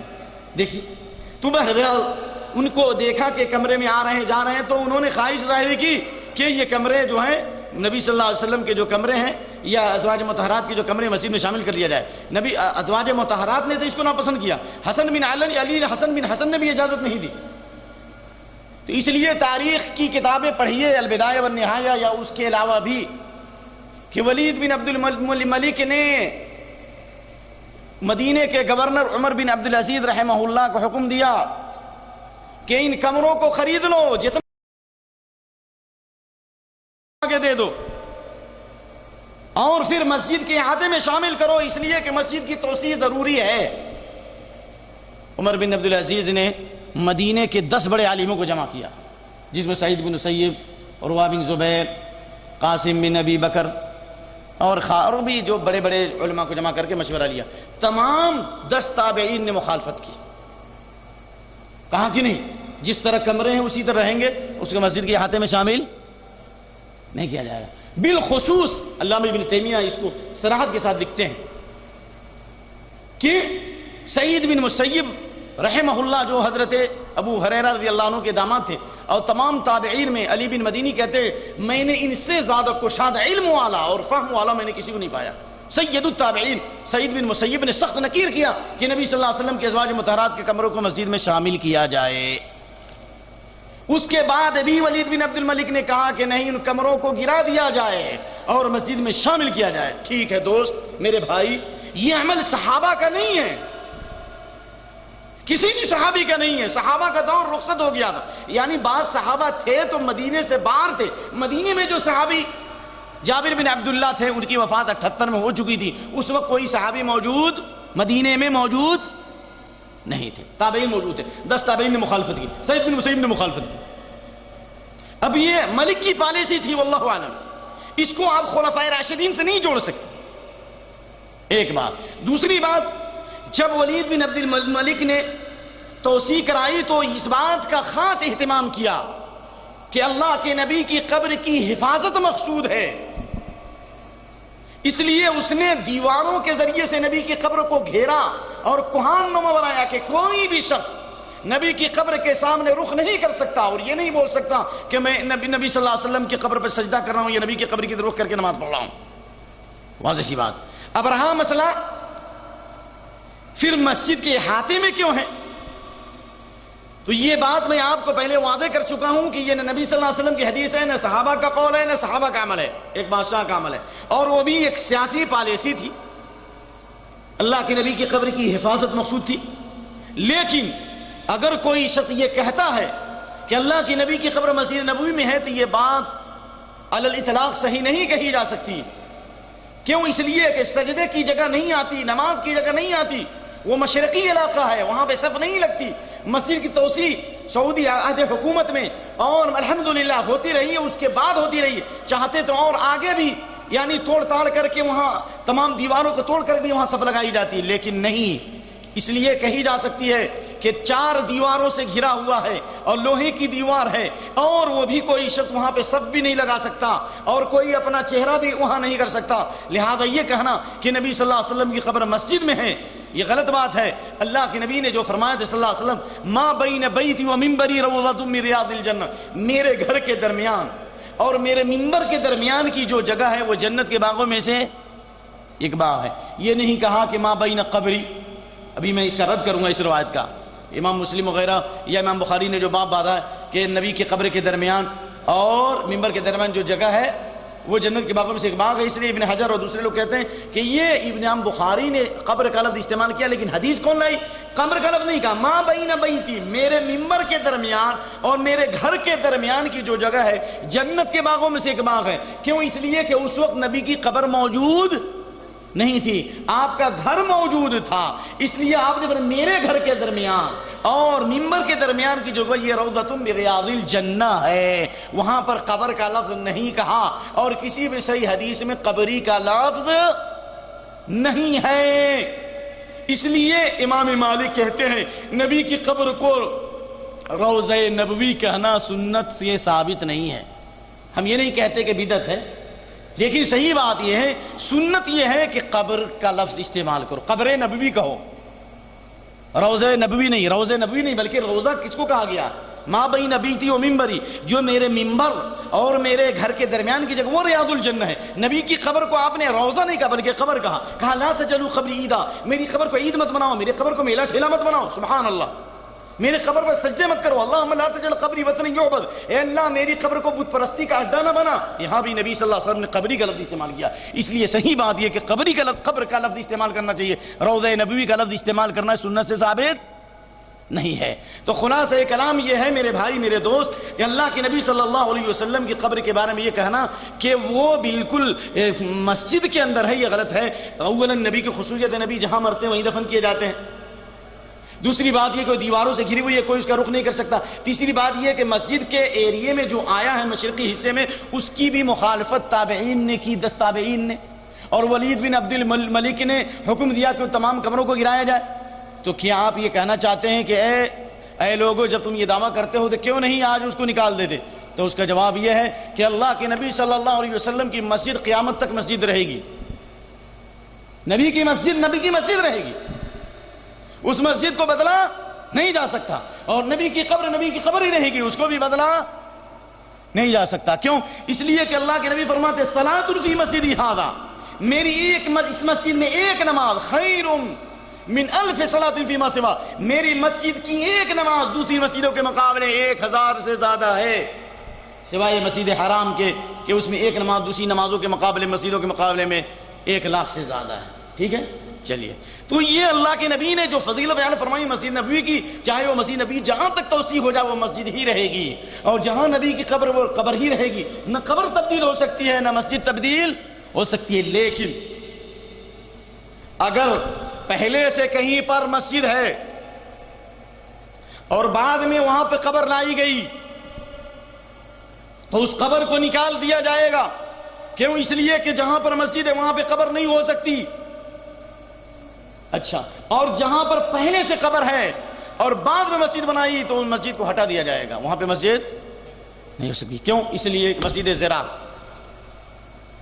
والذین اتخذوا مسجدا ضرارا وکفرا وتفریقا بین المؤمنین وارصادا لمن حارب اللہ ورسولہ، کیونکہ قبر پرستی کا فتنہ یہ بہت شدید ہے دنیا میں، کفر کا اور شرک کی بنیاد قبر پرستی کے فتنے سے ہے۔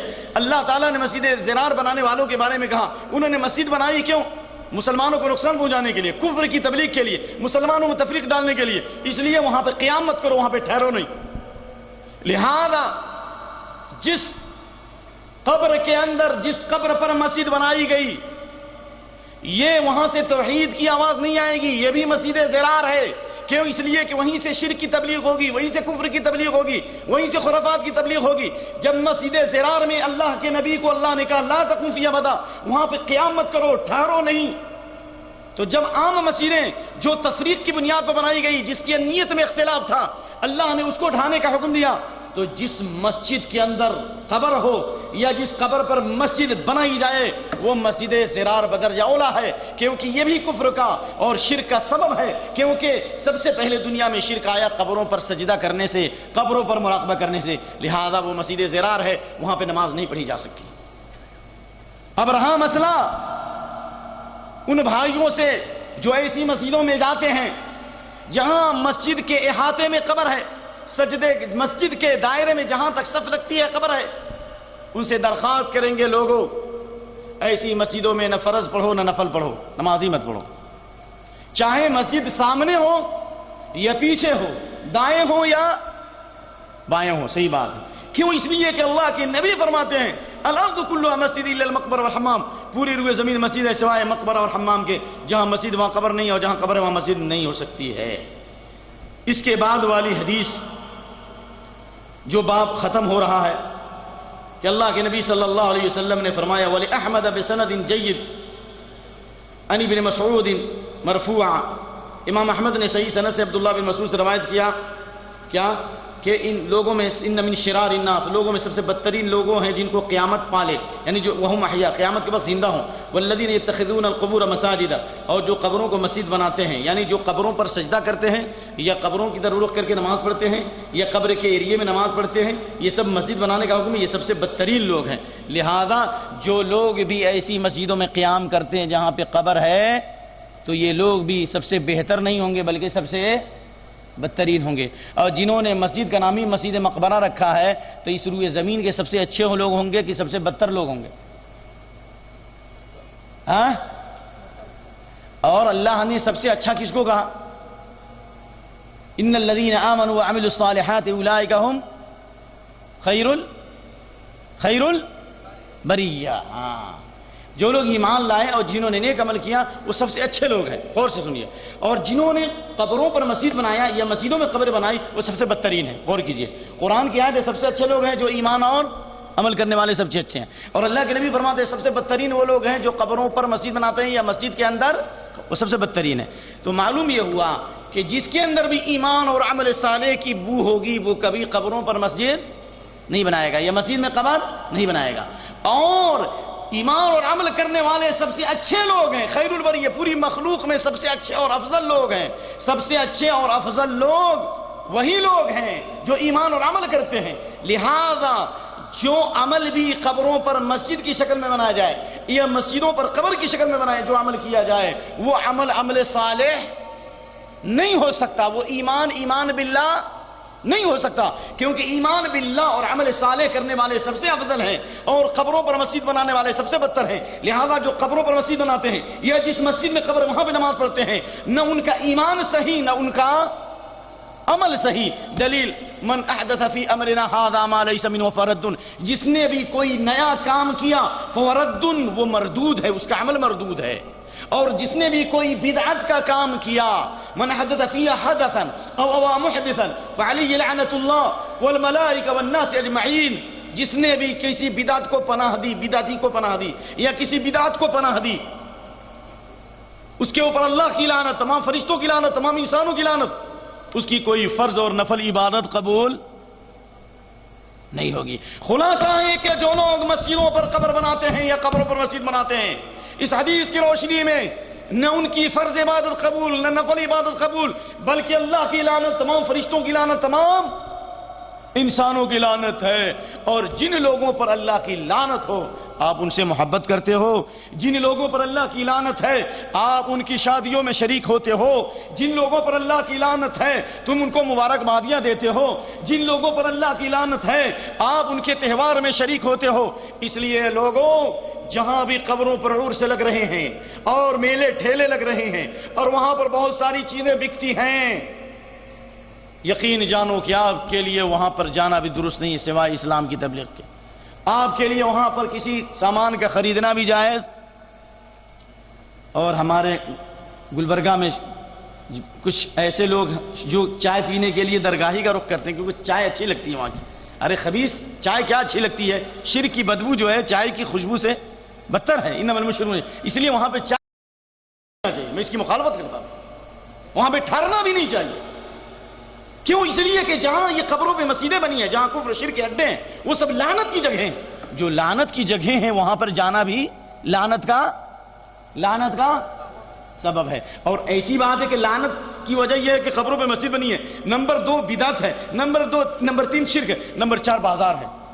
بازار بھی کیوں؟ اس لیے کہ اللہ کے نبی کی حدیث ہے سب سے پہلے بازار مت جاؤ، سب سے آخری میں بھی بازار سے مت آؤ. کیوں؟ اس لیے کہ جیسے بازار کھلتی ہے ویسے شیطان اپنی فوج کے ساتھ بازار میں چلا جاتا ہے، اور جب بازار ختم ہوتی ہے تو شیطان اپنی فوج کے ساتھ بازار سے واپس آتا ہے. ضرورت بھی ہو تو بیچ میں جاؤ، بیچ میں آؤ. اس لیے جو لوگ درگاہوں پہ رہتے ہیں اور راتوں کو جگتے ہیں وہ شیطان کی فوج میں شامل ہوتے ہیں.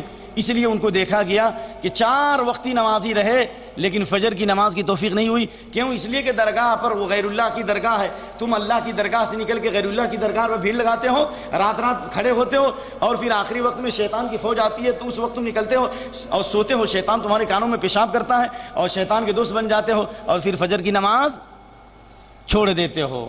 تو بہرحال یہ لعنت کا سبب ہے، اور جو چیز لعنت کا سبب بنتا ہے اس کی وجہ سے اللہ کی رحمت نہیں ہوگی اور اللہ نیک عمل سے محروم کر دیتا ہے. اس لیے جو لوگ ایسے میلوں میں اور ٹھیلوں میں جاتے ہیں اور ایسی جگہوں پہ جاتے ہیں درگاہوں کے پاس، عام طور سے اللہ یا تو ان کو علم کی لذت سے محروم کرتا ہے، یہ ذکر کی توفیق نہیں دیتا، اور اللہ تعالیٰ نماز باجماعت کی توفیق سے انہیں محروم کر دیتا. لہذا ایسی جگہوں سے بھی ہم لوگوں کو بچنا چاہیے. لیکن جناب عالی ایک جگہ ہے، اس کا نام تھا رکن الدین طولہ، سنا؟ اور اس کے بارے میں یہ مشہور سنا ہے کہ نہیں؟ مشہور. دیکھیے مندر اور قبر ایک ساتھ ہے، قبرستان. شرک. اللہ کے نبی فرماتے ہیں لا تقوم الساعة حتى تلحق قبائل من امتی بالمشرکین. قیامت اس وقت تک قائم نہیں ہوگی یہاں تک کہ میری امت کے لوگ مشرکوں سے مل جائیں گے. وہ شیطان مرا، وہ جو ہے اس کی مندر وہاں پہ بنی ہوئی ہے. اس کے مقابلے میں ایک دوسرا شیطان مرا مسلمانوں میں سے رکن الدین تولا، اس کی بھی درگاہ بنی گئی کیونکہ دونوں ایک دوسرے کے دوست تھے. اب معلوم یہ مندر والا گوشت نہیں کھاتا تھا، جو مر گیا وہ گوشت نہیں کھاتا تھا، اس لیے اس قبر والوں کے تمام مریدوں نے مشہور کر دیا کہ اگر کوئی عزت اور آبرو کی حفاظت کرنا چاہتا ہے تو گوشت کھا کر یہ رکن الدین تولا کے پاس نہ جائے، ورنہ یہ قبر والے اس کی خیریت لیں گے، ان کی خیر نہیں رہے گی. الحمدللہ ہم لوگوں نے قصدن پروگرام بنایا کہ جب بھی جانے کی کوشش کی خوب گوشت کھایا اور وہاں گئے اور کوشش کیا الحمدللہ وہاں تبلیغ کرنے کی اور صحیح دین لوگوں کو بتانے کی. اللہ تعالیٰ ریاکاری سے بچائے اور اس عمل کو اپنی رضا کے لیے خالص کرے. میرے بھائیو، یہ ساری باتوں کا خلاصہ یہ ہے، یہ قبر پرستی جو ہے دنیا میں شرک اور کفر کا سبب ہے، اور جب تک کہ قبر پرستی اور شرک پرستی قبر پرستی کا خاتمہ نہیں ہوگا اس وقت تک دنیا میں توحید نہیں آ سکتی. اس لیے شیخ الاسلام محمد بن عبد الوہاب رحمۃ اللہ علیہ کے پاس کوئی بڑی فوج نہیں تھی بیچارے، انہوں نے یہ کتاب التوحید لکھا، کشف الشبہات لکھا، سبحان اللہ، اصول الثلاثہ لکھا، طالب علموں کو پیدا کیا، یعنی تیار کیا، کتاب و سنت کی دعوت دی، اور محمد بن سعود رحمۃ اللہ علیہ کے ساتھ مل کر کے انہوں نے مبلغین اور دعات کو مختلف علاقوں میں مبلغ اور داعی بنا کر کے بھیجا.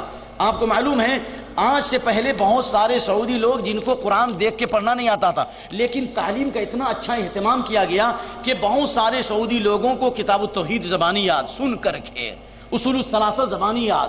وہاں پر محمد بن عبد الوہاب رحمۃ اللہ علیہ نے کون سی جماعت بنائی، کون سی جماعت تشکیل کی، علماء کو تیار کیا، طلبہ کو تیار کیا. اس لیے میں تمام بھائیوں سے، چاہے وہ سعودی ہو یا غیر سعودی، ان تمام سے میں یہی درخواست کرتا ہوں کہ جس منہج پر شیخ الاسلام محمد بن عبد الوہاب نے کام کیا، اور ان سے پہلے علامہ ابن تیمیہ نے، ان سے پہلے تابعین نے، اور ان سے پہلے صحابہ نے، محمد صلی اللہ علیہ وسلم نے، کہ آپ نے علماء اور دعات کو تیار کیا، اور آپ نے کہیں موسیٰ اشعری کو بھیجا، کہیں معاذ بن جبل کو بھیجا، کہیں آپ صلی اللہ علیہ وسلم نے کسی اور صحابی کو بھیجا، کہیں 70 قاریوں کو آپ نے اسلام کی تبلیغ کے لیے بھیجا. یہ تیار مدینے میں ہوئے اور بھیجا گیا. تیار کہاں ہوئے؟ درس کہاں حاصل کیا؟ مدینے میں. تیار ہونے کے بعد تب ان کو مبلغ بنا کر دوسرے علاقے میں بھیجا. لیکن آج جاہل ہیں، ان کو کچھ نہیں آتا ہے، وہ نکلتے ہیں جن کو کچھ بھی نہیں آتا، کہتے ہیں کہ ہم وہاں راستے میں تیار ہوں گے. ارے اللہ کے بندو، انذر عشیرتک الاقربین، اپنے قرابت داروں کو ڈراؤ، رشتہ داروں کو ڈراؤ اور تعلیم حاصل کرو. ٹھیک، اگر آپ نکلتے بھی ہیں تو علماء کی جماعت ہو. لیکن ایک آدمی کو کچھ بھی نہیں معلوم، توحید نہیں معلوم، سنت نہیں معلوم، وہ کھڑے ہو کر تبلیغ کرے کہ لا الہ الا اللہ جس نے 100 بار پڑھا تو 80 سال کا گناہ معاف ہو جائے گا، 80,000 گھوڑے اللہ کی راہ میں قربان کرنے کا. کہاں ہے یہ بات؟ کہاں ہے یہ بات؟ جو درود شریف پڑھے گا جمعہ کی رات میں، یہ جمعہ کے دن، وہ ریڈی میڈ درود ابراہیمی نہیں، یہ درود تاج کہاں سے آ گیا، درود لاکھی کہاں سے آئے گا، درود براق کہاں سے آ گیا، نیا درود. اس کو نبی کی زیارت ہوگی اور نبی اس کی مدد کریں گے. یہ باتیں کہاں سے آئی؟ اس لیے خبردار لوگوں، خبردار، سنت مسلک سنت پہ سالی چلا جا بے دھڑک. جنت الفردوس کو سیدھی گئی ہے یہ سڑک. میں پورے شرح صدر کے ساتھ اللہ کو گواہ بناتا ہوں اور رسول کو گواہ نہیں بنا سکتے. کیوں؟ اس لیے کہ اللہ کے نبی دنیا سے جا چکے ہیں. اللہ کو گواہ بناتا ہوں اور اللہ کے فرشتوں کو گواہ بناتا ہوں. اللہ کی قسم، میں نے جو باتیں پیش کی اس میں کسی جماعت کی تذلیل اور تحقیر مقصود نہیں ہے، اور یہ بات میں پوری وضاحت کے ساتھ کرتا ہوں. اگر آپ نے اسی منہج پر کتاب و سنت کو پڑھا اور آپ نے کتاب التوحید کا درس حاصل کیا، توحید کا درس حاصل کیا، آپ نے کتابوں کے ذریعے سے خدمت کی اور مجلسوں کے ذریعے سے خدمت کی، دعوت کے ذریعے سے توحید کی باتیں پھیلائی، گھر سے تعویذ گنڈے کو ہٹایا، کفر و شرک کو ہٹایا، بدعت و خرافات کو ہٹایا اور ایک دوسرے کی مدد کی، اللہ کی قسم جس ملک میں جاؤ گے، جس علاقے میں جاؤ گے، توحید و سنت کا گہوارہ بن جائے گا اور اللہ تمہارے خوف کو امن سے بدل دے گا، شرک و کفر کو ختم کر دے گا. چاہے وہ آج سوریا ہو، چاہے وہ لبنان ہو، چاہے وہ تیونس ہو، جہاں کہیں بھی. سب سے بڑا مشکل یہ ہے کہ مسلمانوں نے یا پر عمل کیا، الف اور با پر عمل نہیں کیا. اللہ نے کہا تھا کہ پہلے توحید و سنت کی دعوت کو عام کرو، شرک اور کفر سے دور رہو، اللہ کی توحید پہ قائم رہو. اللہ تم کو دین میں قوت دے گا، خلافت دے گا، اقتدار دے گا. شرط یہ ہے کہ میری ہی عبادت کرو اور میرے سوا کسی کو شریک مت کرو. شرک کر رہے ہو، کفر کر رہے ہو، غیر اللہ کی پرستش کر رہے ہو، نفس کی پرستش کر رہے ہو، میوزک اور گانے کا اہتمام کر رہے ہو، پھر اسلامی انقلاب آ سکتا؟ کبھی نہیں آ سکتا، نہیں آ سکتا، نہیں آ سکتا ہے. اس لیے نبی صلی اللہ علیہ وسلم صحابہ کے منہج کو اختیار کرو. اور اللہ رب العالمین سے دعا کرو کہ وہ شام جس کے بارے میں نبی فرماتے ہیں کہ اللہ تعالیٰ اس زمین پر امن رکھے گا، اور اس کو امن کی زمین کہا ہے اور یہاں پہ برکت ہے، اور آخری زمانے میں آپ نے فرمایا کہ علیکم بالشام، شام کی سرزمین پہ جاؤ، یہاں سے بڑے بڑے علماء پیدا ہوں گے، بڑے بڑے دعات پیدا ہوں گے۔ اللہ تعالیٰ کے اسماء حسنی صفات علی سے دعا ہے کہ اللہ وہاں مسلمانوں کو استقامت نصیب فرمائے۔ اللہم ردہم الیک ردا جمیلا، اے اللہ ان کو دین پر مکمل چلنے کی توفیق نصیب فرما۔ اللہم تب علیہم انک انت التواب الرحیم، اے اللہ انہیں خالص توبے کی توفیق نصیب فرما۔ اے اللہ انہیں ہر گناہ سے اور برائی سے، بدعات اور خرافات سے بچا۔ اے اللہ جو ظالم اور سرکش لوگ ہیں، اے اللہ ان کے حق میں ہدایت کا فیصلہ فرما، اگر ہدایت کے مستحق نہیں ہیں تو اللہم انا نجعلک فی نحورہم ونعوذ بک من شرورہم، اللہم علیک بہم فانہم لا يعجزونک، ربنا تقبل منا انک انت السمیع العلیم وتب علینا انک انت التواب الرحیم، اللہم اہد نفوسنا تقواها وزکها انت خیر من زکاها انت ولیها مولاها، اللہم انفعنا بما علمتنا وعلمنا ما ينفعنا وارزقنا علما ينفعنا۔ محترم حضرات، کچھ مختصر سوالات بھی ہیں، اس لیے اگر اس سوال کا بھی جواب دیا جائے جس کا تعلق موضوع سے ہے تو اچھا نہ ہے۔ سوال یہ ہے کہ اللہ کے نبی صلی اللہ علیہ وسلم کو نبی جہاں مرتے ہیں وہاں دفن کیے جاتے ہیں، حضرت عمر رضی اللہ عنہ، حضرت ابوبکر رضی اللہ عنہ کو، عمر رضی اللہ عنہ کو کیوں دفن کیا گیا؟ یہ سوال ہے، سوال معقول ہے، اس کا کیا جواب ہے؟ جواب یہ ہے کہ اللہ کے نبی صلی اللہ علیہ وآلہ وسلم کے بغل میں ابو بکر اور عمر دفن کیے گئے، اس لیے کہ اللہ کے نبی صلی اللہ علیہ وسلم نے جہاں ذکر کیا میں تھا وہاں کہا ابو بکر بھی میرے ساتھ تھے اور عمر بھی ساتھ تھے، یعنی آپ صلی اللہ علیہ وسلم نے اپنے ساتھ ابو بکر و عمر کا تذکرہ فرمایا، اور صحابہ کا اس پر اجماع ہے، کیونکہ اللہ کے نبی کی حدیث ہے ان اللہ لا یجتمع امتی علی الضلالہ، میری امت کبھی گمراہی پر جمع نہیں ہو سکتی ہے، لہذا اللہ کے نبی صلی اللہ علیہ وسلم کی اصل قبر ہے، لیکن آپ کی قبر کے قریب حضرت ابو بکر رضی اللہ عنہ یا عمر رضی اللہ عنہ کو دفن کیا گیا، اور صحابہ کا اس پر اجماع ہے، اس لیے یہ بدعت اور خرافات میں نہیں ہو سکتا، کیونکہ اصل جو ہے نبی کی قبر ہے، نہ کہ ابو بکر عمر کی۔ ابو بکر عمر رضی اللہ عنہ کی قبر تابع ہے، لیکن اصل کن کی ہے؟ نبی صلی اللہ علیہ وسلم کی، اس لیے آپ کے جیوار میں دفن ہونا یہ بدعت اور شرک میں شامل نہیں ہوگا، اور یہ حضرت ابو بکر اور عمر رضی اللہ تعالی عنہ کا اجتہاد تھا، اور اس کے اوپر تمام صحابہ کا اتفاق ہوا اور تمام امت کا اس پر اتفاق ہے، اس لیے کہ آپ نے فرمایا میری امت کبھی گمراہی پر جمع نہیں ہو سکتی، لیکن آپ صلی اللہ علیہ وسلم نے اپنی زندگی میں عام صحابہ کو کہاں دفن کیا؟ بقیع قبرستان میں، لہذا یہ ابو بکر و عمر رضی اللہ عنہ کی خاص خصوصیت ہوگی، کیونکہ ابو بکر و عمر خلیفہ تھے تو تم خلیفہ ہو، ٹھیک ہے؟ تو یہ ان کی خصوصیت، اللہ کے نبی صلی اللہ علیہ وسلم نے جہاں بھی تذکرہ کیا کہ ابو بکر عمر میرے ساتھ تھے، تو اس لیے یہ ان کی خصوصیت ہے اور اس پر صحابہ کا اجماع ہے، اس لیے یہ بات انشاءاللہ اس میں کوئی حرج نہیں ہے۔ البتہ اگر ابو بکر عمر رضی اللہ عنہ نے یہ وصیت کی ہو کہ خلافت بننے کے بعد کہ اے لوگو میری بھی قبر یہاں پہ ہوگی اور تم بھی جو اپنی قبریں یہیں پر بنانا، ایسی کوئی بات نہ ابو بکر رضی اللہ عنہ نے کہی اور نہ عمر رضی اللہ عنہ نے کہی، اس لیے یہ خصوصیت میں ہے، لہذا اس کو اصول نہیں بنایا جا سکتا ہے، یہ خصوصیت کو اصول نہیں بنایا جا سکتا۔ کیا ایسے لوگوں کی نماز ہو جائے گی جب بعض لوگ شٹ سجدہ یا رکوع میں کمر سے اٹھ جاتی ہے اور کمر نظر آنے لگتی ہے؟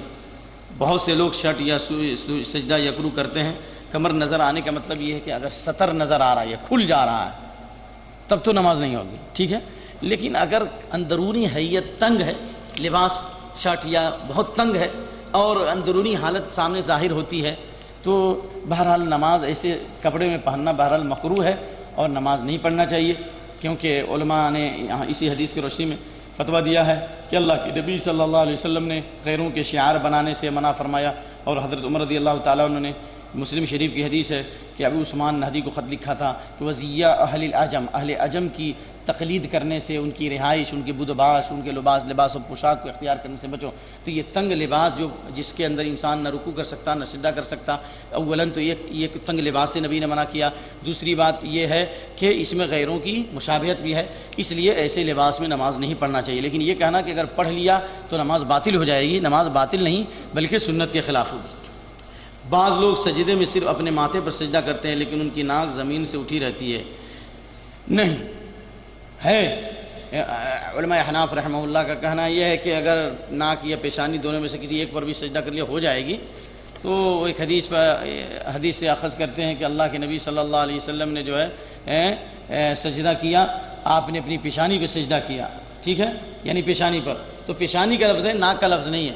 تو اس کا جواب یہ ہے کہ آپ نے فرمایا امرت ان اسجد علی 7 اعظم، مجھے 7 اعضاء پر سجدے کا حکم دیا گیا، اس میں آپ نے کہا الجبہہ، پیشانی کہا، اور اس کے بعد کہا واشار بیدی الی انفہ، اور آپ نے اشارہ کیا اپنے ناک کی طرف بھی، یعنی پیشانی کے اندر ناک کا بھی ذکر فرمایا۔ 2 ہو گیا۔ تیسری بات یہ ہے کہ امام بخاری رحمۃ اللہ علیہ نے ناک اور پیشانی پر سجدہ کرنے کے تعلق سے اس حدیث سے دلیل پکڑا ہے کہ جس میں یہ ہے کہ لیلۃ القدر کی جو نشانی ہے ان میں سے ایک یہ ہے کہ اس رات میں ہلکی سی بارش بھی ہوگی کبھی کبھار۔ تو چنانچہ کہتے ہیں کہ آپ صلی اللہ علیہ وسلم نے آپ نے مٹی میں، آپ نے کہا کہ مجھے لیلۃ القدر دکھلایا گیا، گویا کہ میں مٹی اور کیچڑ میں سجدہ کر رہا ہوں۔ 27ویں شب تھی جب آپ صلی اللہ علیہ وسلم نے سجدہ کیا، تو آپ فرماتے ہیں کہ آپ کی پیشانی اور ناک پر کیا تھا؟ کیچڑ تھا۔ اس سے بھی امام بخاری رحمۃ اللہ علیہ نے استدلال کیا کہ ناک اور پیشانی دونوں پر سجدہ کرنا کیا ہے؟ ضروری ہے، اور آپ نے امرت ان اسجد علی 7 اعظم، مجھے حکم دیا گیا کہ 7 اعضاء پر سجدہ کروں، ان میں سے ناک اور پیشانی دونوں کا ذکر کیا، لہذا یہ واجب ہے۔ اگر کسی کو علم ہے اور اس کے بعد بھی عمل نہیں کرتا ہے تو وہ ایک واجب چیز کو چھوڑتا ہے، اس کی نماز مکمل نہیں ہوگی بلکہ ناقص ہوگی، یا اللہ عالم اس کی نماز نہیں ہوگی، واللہ عالم، بہرحال اس کی نماز درست نہیں ہوگی، مکمل نہیں ہوگی۔ لہذا یعنی ناک اور پیشانی دونوں پر سجدہ کرنا واجب ہے، یعنی ضروری ہے، سمجھ میں آیا؟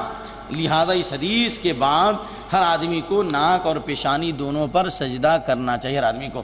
اور آپ نے اپنے غلام افرح کو کہا تھا، جو مٹی لگی ہوئی تھی تو پیشانی کو اٹھا لیتے تھے کہ مٹی نہ لگے، تو ہم نے کہا ترغب وجہک، یہ پیشانی بڑی محترم ہے، اور اس محترم پیشانی کو جب تم خاک آلود کرو گے، اس پر مٹی اور کیچڑ لگے گی، تو یہ اللہ کو آدھا بہت پسند ہے۔ کہاں ترغب وجہک، اے غلام اپنی پیشانی کو خاک آلود کرو، اس پر مٹی لگاؤ، کیچڑ لگے اور اس کے اوپر کچھ لگے، اللہ تعالیٰ کے لیے عاجزی انکساری کرو، کیچڑ ناک اور پیشانی پہ لگے تو یہ تمہارے لیے شرف کی بات ہے، آپ نے اسے حکم دیا، سمجھ میں آیا؟ جی جی۔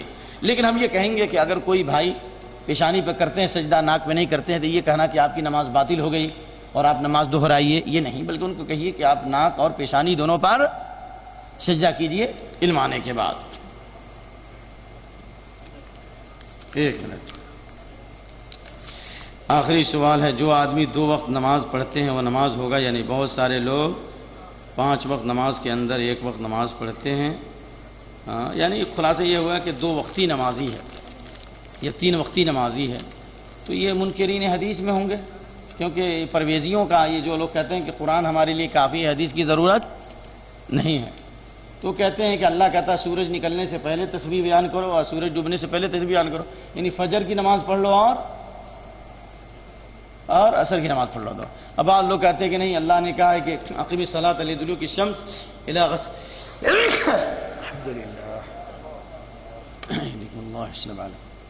اقیم الصلاۃ لدلوک الشمس الی غسق اللیل وقرآن الفجر، سورج کے ڈھلنے سے لے کر اقیم لدلوک، سورج کے ڈھلنے سے لے کر جو ہے اقیم الصلاۃ لدلوک رات کے اندھیرے تک، اور فجر کی نماز، یعنی 3 وقت کا اللہ نے حکم دیا، لہذا 3 وقت کی نماز۔ تو یہ ساری باتیں غلط ہیں۔ اللہ نے قرآن میں کیا کہا؟ ان الصلاۃ کانت علی المؤمنین کتابا موقوتا، اللہ نے نماز وقت کے اعتبار سے فرض کیا ہے، اور 5 نمازیں نبی فرمایا 5 صلوات کتبہن اللہ علی العباد، 5 وقت کی نمازیں اللہ نے بندوں پہ فرض کی، اور اللہ فرماتا ہے کہ اگر فإن تابوا واقاموا الصلاۃ وآتوا الزکاۃ فإخوانکم فی الدین، اگر توبہ کر لیں، نماز قائم کریں، زکات دیں، تو تمہارے دینی بھائی ہیں۔ اس کے معلوم یہ ہوا کہ اگر نماز صحیح طور پہ قائم نہ کریں تو تمہارے دینی بھائی نہیں ہیں۔ اور اللہ کے نبی فرماتے، ترمذی کی روایت، اذا رأیتم الرجل یتعاہد المسجد فشدوا له بالایمان، جب کسی آدمی کو دیکھو کہ مسجد میں آتا جاتا ہے، مسجد سے تعلق ہے، مسجد سے شغف رکھتا ہے، تو اس کے ایمان کی گواہی دو، کیونکہ اللہ فرماتا ہے انما یعمر مساجد اللہ من آمن باللہ والیوم الاخر وقام الصلاۃ وآتى الزکاۃ ولم یخش الا اللہ۔ اللہ کی مسجدوں کو وہی لوگ آباد کرتے ہیں جو اللہ پر ایمان لائے، جو آخرت پر ایمان لائے، نماز قائم کرے، زکات دے، اور اللہ کے علاوہ کسی سے نہ ڈرے، ان قریب وہی لوگ ہدایت پانے والے ہیں۔ معلوم یہ ہوا کہ جو 5 وقت نماز نہیں پڑھتا ہے وہ ہدایت نہیں پا سکتا۔ خلاصہ کلام یہ ہوا کہ اگر کوئی سے 1 وقت 2 وقت کی نماز پڑھتا ہے وہ اور بقیہ نمازوں کو چھوڑتا ہے، وہ مومن کی نماز نہیں ہے بلکہ وہ منافق کی نماز ہے۔ اور مومن کی نماز کیا ہے؟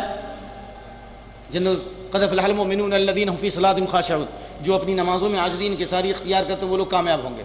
اور آگے کہا کہ عاجزی انکساری اختیار کرو 2 وقت کے لیے نہیں، آگے سب سے آخری صفت بیان کی والذین هم علی صلواتهم یحافظون، عاجزی انکساری کے ساتھ نمازوں کی حفاظت کرتے ہیں، تمام نمازوں کو پڑھتے ہیں۔ اولئک هم الوارثون الذین یرثون الفردوس، وہی لوگ جنت الفردوس کے وارث ہوں گے۔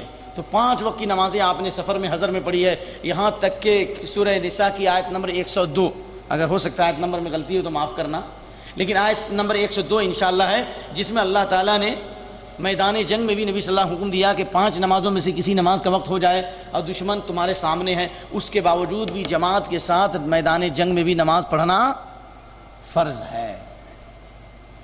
تو میدان جنگ میں جماعت کے ساتھ نماز پڑھنا فرض ہے، کہہ دیتے کہ چلو ایک ہی وقت پڑھ لو، دوسرے وقت وہی وقت پڑھ لو، وہاں پہ اللہ نے رخصت نہیں دی، تو ظالم تم کو رخصت کیسے ہو گئی؟ یہ کہاں سے لے لیا تم؟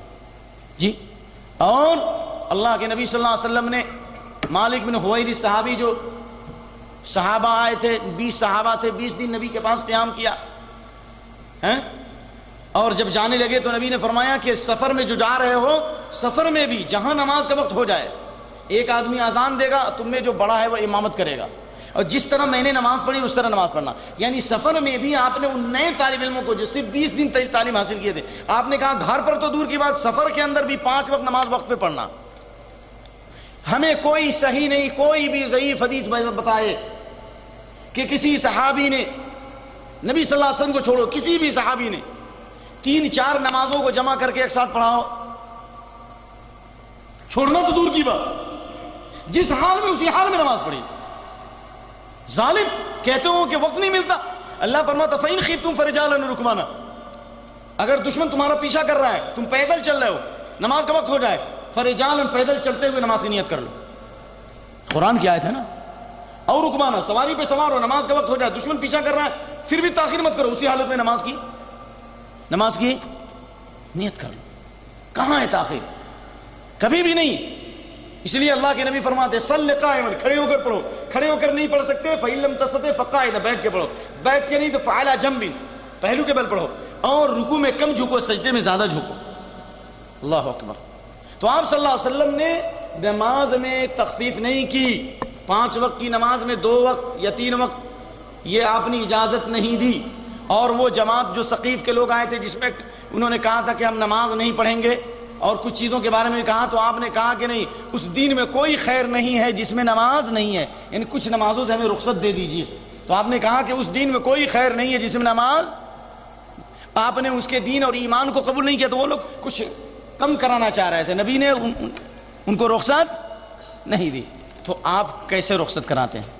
لہذا اگر مومن ہیں تو آپ 5 وقت نماز پڑھیے، اگر منافق ہیں تو آپ 2 وقت یا 3 وقت پڑھیے، کیونکہ اللہ نے فرمایا فویل للمصلین، منافق کی نماز کیا ہے؟ فویل للمصلین الذین هم عن صلاتهم ساہون، ویل ہے ان نمازیوں کے لیے جو اپنی نمازوں میں سستی کرتے ہیں، یعنی نماز کچھ پڑھتے ہیں کچھ چھوڑتے ہیں، یہ نماز پڑھتے ہیں تو ٹال کے پڑھتے ہیں، یا نماز پڑھتے ہیں جسم کہیں ہے دل کہیں، یعنی جو غفلت کے ساتھ نماز پڑھی جاتی ہے وہ منافق کی نماز ہے۔ وَإِذَا قَامُوا إِلَى الصَّلَاةِ قَامُوا كُسَالَىٰ، جب کھڑے ہوتے ہیں تو سستی کے ساتھ کھڑے ہوتے ہیں۔ اگر مومن ہے اور آخرت پہ ایمان اور یقین ہے تو 5 وقت نماز پڑھیں، اور جس کا آخرت پہ ایمان اور یقین نہیں ہے وہ وہی 4 وقت یا 2 وقت نماز پڑھے گا، جس کا ایمان آخرت پر ہے وہ یقیناً 5 وقت نماز پڑھے گا، کیونکہ اللہ نے ایمان کے ساتھ نماز کا ذکر کیا ہے، اور ایمان کے لیے اللہ تعالی، نماز کے لیے اللہ نے ایمان کا لفظ ذکر کیا ہے۔ کیا مطلب؟ وَمَا كَانَ اللَّهُ لِيُضِيعَ إِيمَانَكُمْ، اللہ تمہارے ایمان کو ضائع نہیں کرے گا۔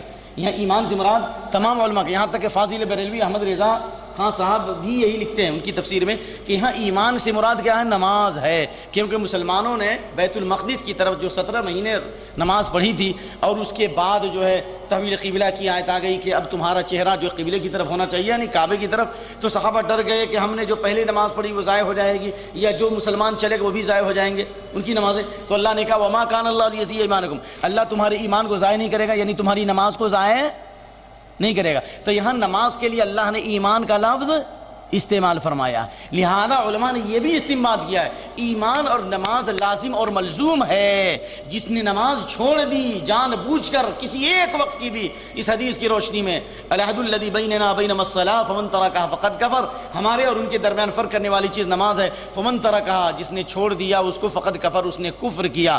اور ابن ابی حاتم وغیرہ کی روایت ہے فقد خرج من الملہ، جس نے نماز چھوڑ دی یعنی جان بوجھ کر، فقد خرج من الملہ، وہ ملت سے نکل گیا. اور عمر بن خطاب رضی اللہ عنہ فرماتے ہیں لا حظ فی الاسلام لمن ترک الصلاۃ، جس نے نماز چھوڑ دی اس کا اسلام میں کوئی حصہ نہیں ہے. تو جب حصہ ہے ہی نہیں تو مومن کیسے ہوگا؟ اللہ سے دعا ہے کہ اللہ ہم کو اور آپ کو خشوع و خضوع کے ساتھ نماز پڑھنے کی توفیق دے، جماعت کے ساتھ، وقت پر، اور نماز کے آداب کے ساتھ، اور نماز کی روح کے ساتھ. اقول قولی ھذا واستغفر اللہ لی ولکم ولسائر المسلمین استغفروا. ہاں، وہ نبی صلی اللہ علیہ وسلم قبر کو کھودنے کی جو کوشش ہوئی تھی نور الدین زنگی کے زمانے میں، اس سلسلے میں علماء کا اختلاف ہے کہ واقعہ صحیح ہے یا غلط، لیکن اگر اس کو صحیح مان بھی لیا جائے تو اللہ تعالیٰ نے اس کا پردہ فاش کر دیا اور وہ ذلیل و خوار ہوا. نور الدین زنگی صلاح الدین ایوبی رحمۃ اللہ علیہ کا زمانہ تھا، اور تاریخ کی کتابوں میں بڑی تفصیل ہے، آپ اس کو پڑھیے. یعنی اس سے یہ معلوم یہ ہوا کہ اللہ تعالیٰ نے نبی صلی اللہ علیہ وسلم کی قبر کی حفاظت کی اور باطل کے پردے کو فاش کیا، اور اللہ نے اسے ذلیل و خوار کیا. اور اللہ تعالیٰ نے جو کہا ہے کہ ہم اس قرآن کی نازل کیا، ہم اس کی حفاظت کریں گے، تو جو قرآن و سنت پر چلتے ہیں اللہ تعالیٰ ان کی بھی حفاظت کرے گا. اور اس لیے بھی کہ اللہ کے نبی فرماتے کہ سب سے پہلے میری قبر پھٹے گی، میں قبر سے نکلوں گا. تو اس سے معلوم یہ ہوا کہ اللہ کے نبی صلی اللہ علیہ وسلم دنیا میں پہلے قبر سے نہیں آ سکتے، اور جو لوگ جنہوں نے بھی سازش کی اللہ نے ان کو رسوا کیا. اللہ تعالیٰ جو ہے ہم کو اور آپ کو دین کی بات سمجھنے کی توفیق دے.